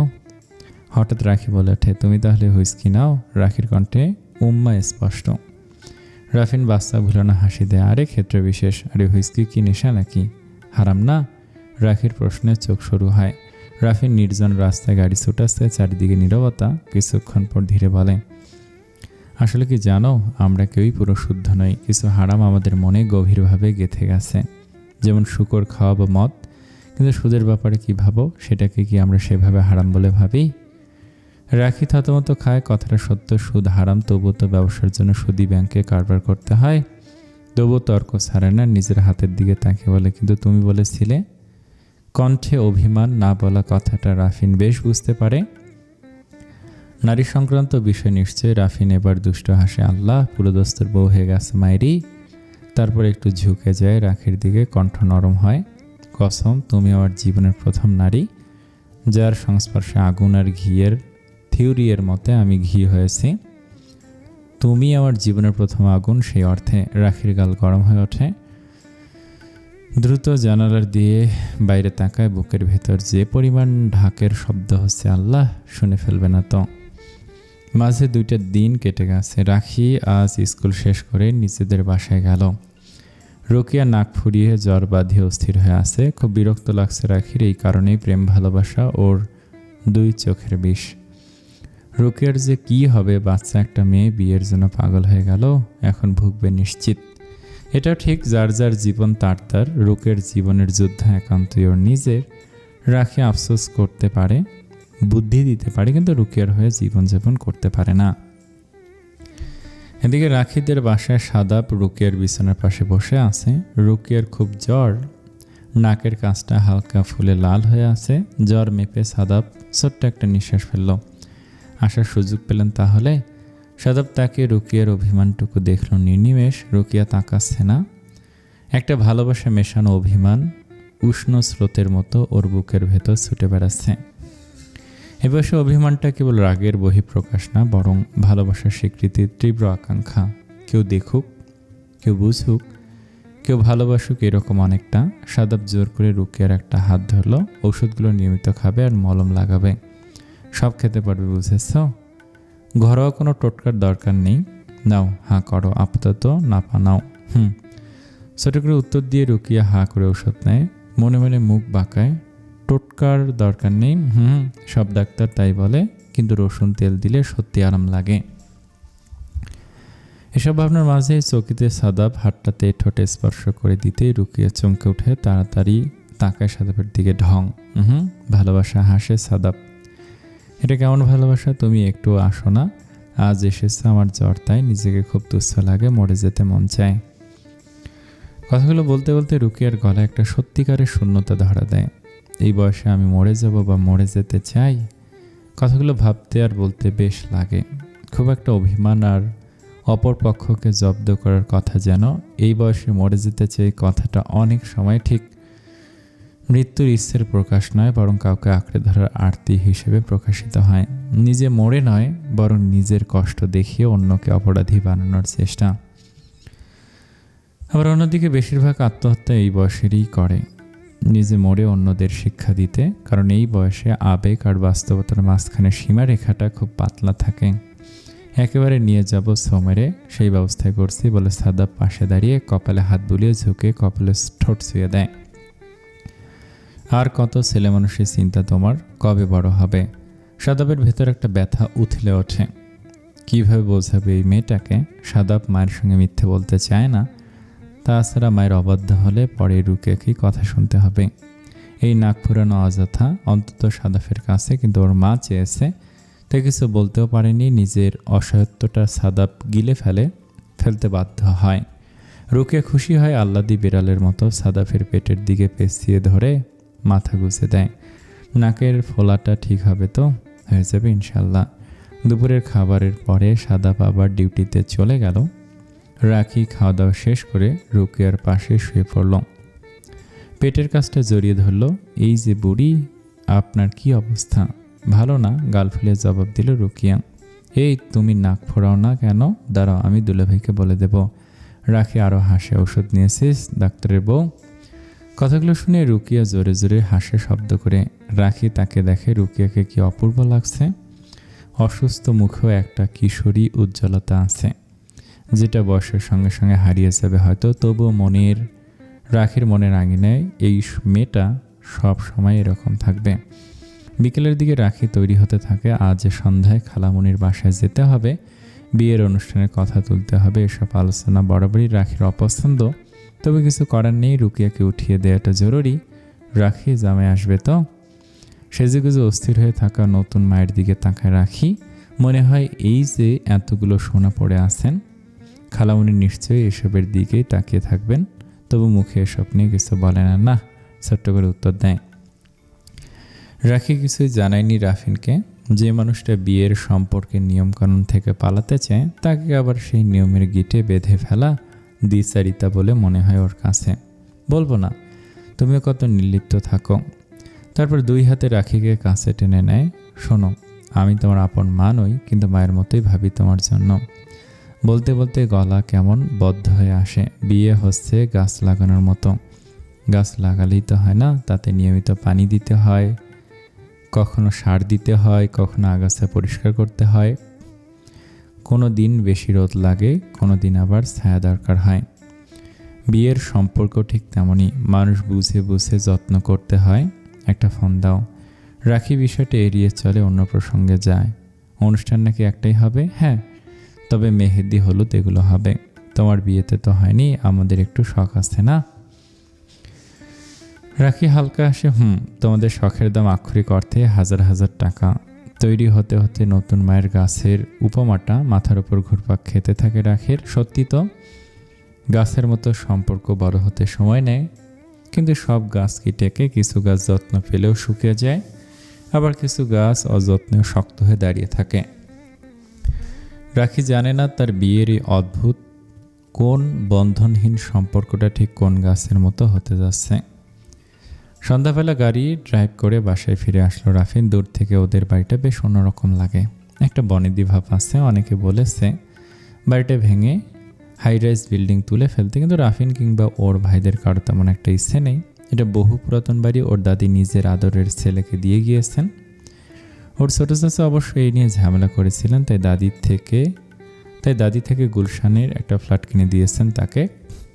কাজ ঝাঁকা রাফিন। ওদের পারিবারিক ব্যবসাটা দারুণ একটা ব্যবসা, বিস্তর লাভ আলহামদুলিল্লাহ। রাফিন অবশ্য সে ব্যবসা দেখে না, ওদের ভাগের সমস্ত দায়িত্ব জাভেদ ভাইয়ের কাঁধে। ছোট চাচা এবং তার ছেলে বাকিটা দেখেন। ছোট চাচার মুখটা ভাবে রাফিন, একই মায়ের দুইটা সন্তান, কিন্তু তাদের স্বভাব চরিত্রে বিস্তর তফাৎ। অবশ্য ছোট চাচা মানুষটা যে খুব ভালো তা নয়, কিন্তু লোকটা অত্যন্ত চরিত্রহীন নয়। ওর চাচির সংসার যেমনই হোক, অন্তত ওর মার মতো ছিল না। এসব ভাবতে ভাবতে সিঁড়ি ভেঙে উপরে উঠে যায়। নিজের ঘরের দিকে যেতে যেতে একটু উত্তেজনা অনুভব করে। হতে পারে এটা শুধুমাত্র দৈহিক একটা বিষয়, মনের মতো শরীরে আনন্দ আছে, আর সেটা রাফিনকে রাখি দিয়েছে। কিন্তু শুধু এটাই কি? হালকা কোনো একটা সূক্ষ্ম অনুভূতি টের পায় রাফিন। এড়িয়ে যাবার আগে কোথাও অনুভূতিটা থেকে যায়। রুমের কাছাকাছি এসে অবাক হয়ে গেল। রুমটা অন্ধকার, ধূপের ঘ্রাণ আসছে। রেনু আপার কাজ। রাখি কি রুমে নেই? তবে হয়তো অন্য কোথাও আছে। ফ্রেশে নিয়ম মতে ডাইনিংয়ে আসে রাফিন। একা একাই চা আর টোস্ট বিস্কুট খেয়ে নেয়। রেনু আপাকে দেখা যাচ্ছে না কোথাও। ভাবতে না ভাবতেই রেনু উপস্থিত হয়, হাতে এক বাটি ছোলা ভুনা। এটা খেয়ে নে, মুড়ি দেব? রাফিনের খুব প্রিয় এই ছোলা ভুনা। তারপর না চাইতো বলে ফেলে, রুফাইজা কোথায়? রেনু আঁচলে হাত মুছতে মুছতে বলে, নিজের বাবার বাসায় সম্ভবত, আজ তো বাসায় আসেনি। আশ্চর্য, আসেনি? খবর নিবে না বা একটা ফোন? রেনু শান্ত চোখে ভাইয়ের দিকে তাকায়, অন্তর্ভেদী সে দৃষ্টি। এত বড় একটা মেয়ে কই হারাবে? তুই ফোন কর এত চিন্তা হলে। রাফিন অপ্রস্তুত হয়।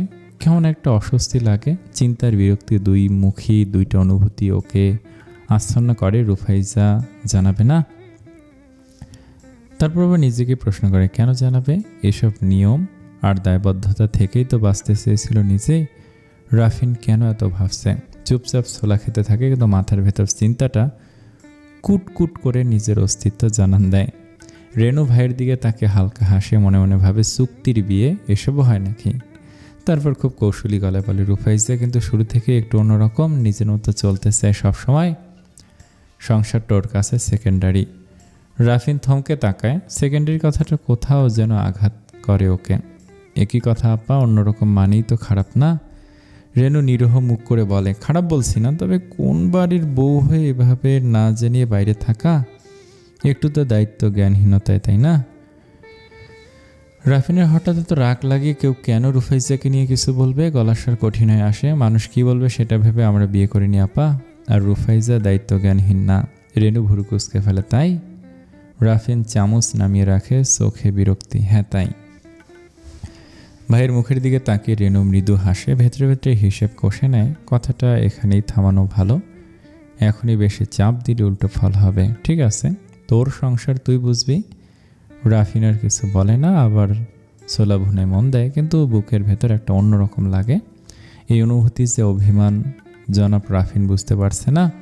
মনের আবেগ সামলাতে হিমশিম খাচ্ছে, বারবার একটা কথায় উকি দিচ্ছে মনে, একটা খবর দিল তো হতো। রাখির খালার বাসায় বিয়ের আলোচনা তুঙ্গে। রাখি বারবার ঘড়ির দিকে তাকাচ্ছে, রাত হয়ে যাচ্ছে। রুবিনা মাকে ফোন করা হয়েছে, আজ রাতে ফিরে যাবে না থেকে যাবে সিদ্ধান্ত নিতে পারছে না।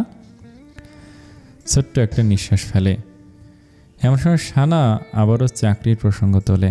কী সমস্যা ওর, আর কেনই বা ও সবসময় এই বাসায় থাকে? অনুষ্ঠান একটাই হবে, হঠাৎ বলে ওঠেন রাখির বাবা। আমরা হলুদ আর মেহেদির অনুষ্ঠান করব। রুকিয়ার শখ। পান মুখে দিয়ে চিবোতে চিবোতে রাখির খালা বলেন, অযথা খরচা যাক, তোমার মেয়ে যখন শখ করবে করবা, তবে অনুষ্ঠান একটাই হবে, দিনমোহর গয়নাতে উসুল হবে। জি আপা, খুব বিনীত গলায় বলেন রাহাত সাহেব। আর অনুষ্ঠানের খরচ আমরাই বেশিরভাগ দেব। এইমাত্র কাজ শেষে এসে ঢুকেছে সাদাব। কথাটা কানে যেতে সে তাকে দেখে, মায়ের মুখ উজ্জ্বল হয়ে উঠেছে। সাদাবের কাছে ব্যাপারটা খুব ছোটলোকি মনে হয়, কিন্তু এই মানুষগুলোর মাঝে দাঁড়িয়ে কিছু বলাও মুশকিল। মাঝে মাঝে নিজের চরিত্রটাই ওকে ভোগায়। নিজের কোনো নিজস্বতা নেই, যেন নেই কোনো স্পষ্ট ব্যক্তিত্ব। মুখ কালো করে নিজের ঘরে চলে যায়। সানজিদা বেগম আবার বলতে শুরু করেন, তুমি যা ভালো মনে করো, আমার তো গোপন করার কিছু নেই। আমার সংসার অবস্থা তোমরা জানোই, তবে ছেলে আমার হীরের টুকরো, এদিকে তোমরা জিতে যাচ্ছ। রাখির খুব বিরক্ত লাগছিল এসব কথাবার্তা। কথার আড়ালে খালা যে কীভাবে রুকিয়াকে আর ওদের ছোট করছেন সেটা স্পষ্ট। খালা রুকিয়াকে সব দিক থেকে ঠকাচ্ছে। ধর উঠে যায় রাখি। রিসিপশনের তারিখ ঠিক হয়েছে আগামী শুক্রবার। ধীরে ধীরে সাদাফের ঘরের দিকে যায় রাখি। রাখিকে দেখে সাদাফ চমকে যায়। আরে আপু বসো, কেমন আছো তুমি? দুলা ভাই আসেনি? গলায় স্পষ্ট অস্বস্তি। বিয়ের আলোচনা যেভাবে চলছে তাতে রাখি আপুর রাগ হয় স্বাভাবিক। সাদাফ সোজাসুজি কয়টা কথা বলবো। সাদাফের গলা শুকিয়ে আসে, তবু মাথা নাড়ায়। নিচের ঠোঁট দাঁতে কামড়াতে থাকে। পরিস্থিতিগুলো ওর জন্য ভীষণ অস্বস্তিকর। কোনটা ঠিক কোনটা ভুলও জানে, তবু কোনো প্রতিকার করতে হয় না। বিয়েতে তোমার মত ছিল তো, তুমি রুকিয়াকে ভালোবাসো না, এটা শুধু মোহ। দেখো সাদাব, কখনো কখনো আমাদের নিজের সাথেই ভ্রম হয়। রুকিয়া আমার ভ্রম না আপু, কথাটা স্পষ্ট উচ্চারণ করে সাদাব। রাখির কণ্ঠ নরম হয়। দেখো সাদাব, খালামণির অবস্থাটা আমি বুঝি। উনি খুব কঠিন সময়ের ভেতর দিয়ে গেছেন। জীবন ওনাকে শান্তি দেয়নি। উনি যে কষ্ট কুড়িয়েছেন তাই হয়তো সবাইকে ফিরিয়ে দিচ্ছেন, কিন্তু অন্যকে কষ্ট দিলে নিজের কষ্ট কমে না। এটা কোনো বীরত্ব না, কোনো সংগ্রামের প্রমাণও না, বা নিজের কষ্টের ভর্তুকিও না। সাদাব নিজের হাতের দিকে তাকাই থাকে। মায়ের সব বলছেন আপু, কণ্ঠে অসহায়ত্ব। তবু চেষ্টা করে বোঝাতে রাখি। ধীরে বলে, তাল দিয়ে চলা কোনো কাজের কথা না সংসারে, এখানে ভারসাম্য লাগে। কাজটা কঠিন আমি জানি, রুকিয়ার বয়স কম, ও বুঝতে সময় নেবে। আর খালা বরাবরের মতো অবুঝ। যাই হোক, সুখী হওয়ার চেষ্টা কর। রাখি বেরোতে নিলে সাদাব হঠাৎ তাড়াতাড়ি বলে ওঠে, আপু খরচের টাকাটা সমান দেয়া হচ্ছে না, এটা আমার ভালো লাগেনি। আমার কিছু জমানো টাকা আছে, মাকে জানানো যাবে না, আমি কি খালাকে গোপনে দিয়ে দেব? রাখি ফিরে তাকায়। সাদাব, তোমার টাকার আমাদের প্রয়োজন নেই। প্রয়োজন সত্যিটা বলার সাহসের চেষ্টা কর, পারবে। তবে তোমার মানসিকতায় আমি খুশি হলাম, অন্তত তুমি নিজের জায়গা থেকে চেষ্টা করছো। ঘর থেকে বেরিয়ে আসতে আসতে রাখির মনে হয় সাদাব ভালো ছেলে, ভালো বন্ধ বুঝে, কিন্তু নিজের জন্মদাত্রীকে উচিত বলতে অক্ষম। আর যাকে বিয়ে করেছে মানে রুকিয়া তো বুঝে চলার মেয়ে না, ও ওভাবে বড় হয়নি। সংসার যদি গাছের মতো হয় তবে সাদাব আর রুকিয়ার সংসারে অনেক রোদ লাগবে, ভালোবাসার আর পারস্পরিক সমঝোতার। গভীর রাত। রাফিন ছাদে দাঁড়িয়ে আছে, জোরে একটা নিঃশ্বাস ফেলে। আকাশটা আজ অদ্ভুত সুন্দর, ঘন মেঘে ছাওয়া, আলো কম, বাতাসে এক ধরনের জলীয় বাষ্পের উপস্থিতি, হয়তো কোথাও বৃষ্টি হয়েছে। তো চমৎকার আবহাওয়া, অথচ ওর মাথার ভেতর একটাই কথা ঘুরছে, রূপাই যে একটা ফোন বা একটা মেসেজও করলো না। এই সামান্য বিষয়টাই কানে মাথায় রাজত্ব করছে। নিজের কাছেই বিরক্ত লাগে। ধর, নিজের উপর রাগ করে ছাদ ছেড়ে আবার ফিরে যায়। রাতের খাবারের সময় রুবিনা সিদ্দিকা ছেলের মুখের দিকে ভালো করে তাকান। রাফিন, তুই ঠিক আছিস? হ্যাঁ মা, আমার কি হবে? রেনু ভাত দিতে দিতে বলে। ভাইয়ের কি হবে মা? ওর তো আজ আরও ভালো, একা বাদশার মতো নিজের রুমে থাকবে। এত বাজে কথা কিভাবে বলো আপা? ভাইয়া কই? কণ্ঠে বিরক্তি রাফিনের। না তাকেও আপার মুখের দিকে চাপা হাসির উপস্থিতি ও দিব্য চোখে যেন দেখতে পাচ্ছে। রাফিনের গলার বিরক্তি রেনু একেবারেই পাত্তা দেয় না। তোমার ভাই আজ দেরি করে আসবে, মাল খালাস হচ্ছে তাই। আমরা বাপু একে অপরকে ফোন দেই, খোঁজ নেই। ইঙ্গিতে কথাটা বলে রেনু হাসি চেপে দ্রুত রান্নাঘরে ঢুকে যায়। রাফিনের অযথাই রাগ হতে থাকে, চিন্তাও হতো, কিন্তু সেই সন্ধ্যায় ফেসবুকে একটা ছবি পোস্ট দিয়েছে রুকিয়া, রাখি আর ওর। তবুও জানাবে না? আবার কে জানাবে? এই বিয়েটাই তো নিয়ম আর দায়বদ্ধতা থেকে বাঁচার জন্য। এই দুইটা পরস্পর বিরোধী অনুভূতির টানা পড়েন। রাফিন ভিতরে ভিতরে জর্জরিত হতে থাকে। রুবিনা সিদ্দিকা আবার বলে ওঠেন, আজ রাখি ওর বাবার বাসায় থাকবে, তুই জানিস? না, জানা উচিত ছিল না। যাই হোক, আমাকে ফোন করেছিল। কেন জানে না, এই কথাটা শুনে রাফিন যেন একটু স্বস্তি পায়। নিজের মনেই বিরক্ত হয়, এত সামান্য বিষয়ে স্বস্তি কেন আসছে। রুবিনা সিদ্দিকা শান্ত গলায় বলে, তোমার কি ফোন করা উচিত ছিল না? বা রুকিয়ার বিয়ে সংক্রান্ত আলোচনায় থাকা? রাফিন কোনো উত্তর দেয় না, চুপ করে থাকে। এই প্রশ্নগুলোর উত্তরও নিজেও জানে না।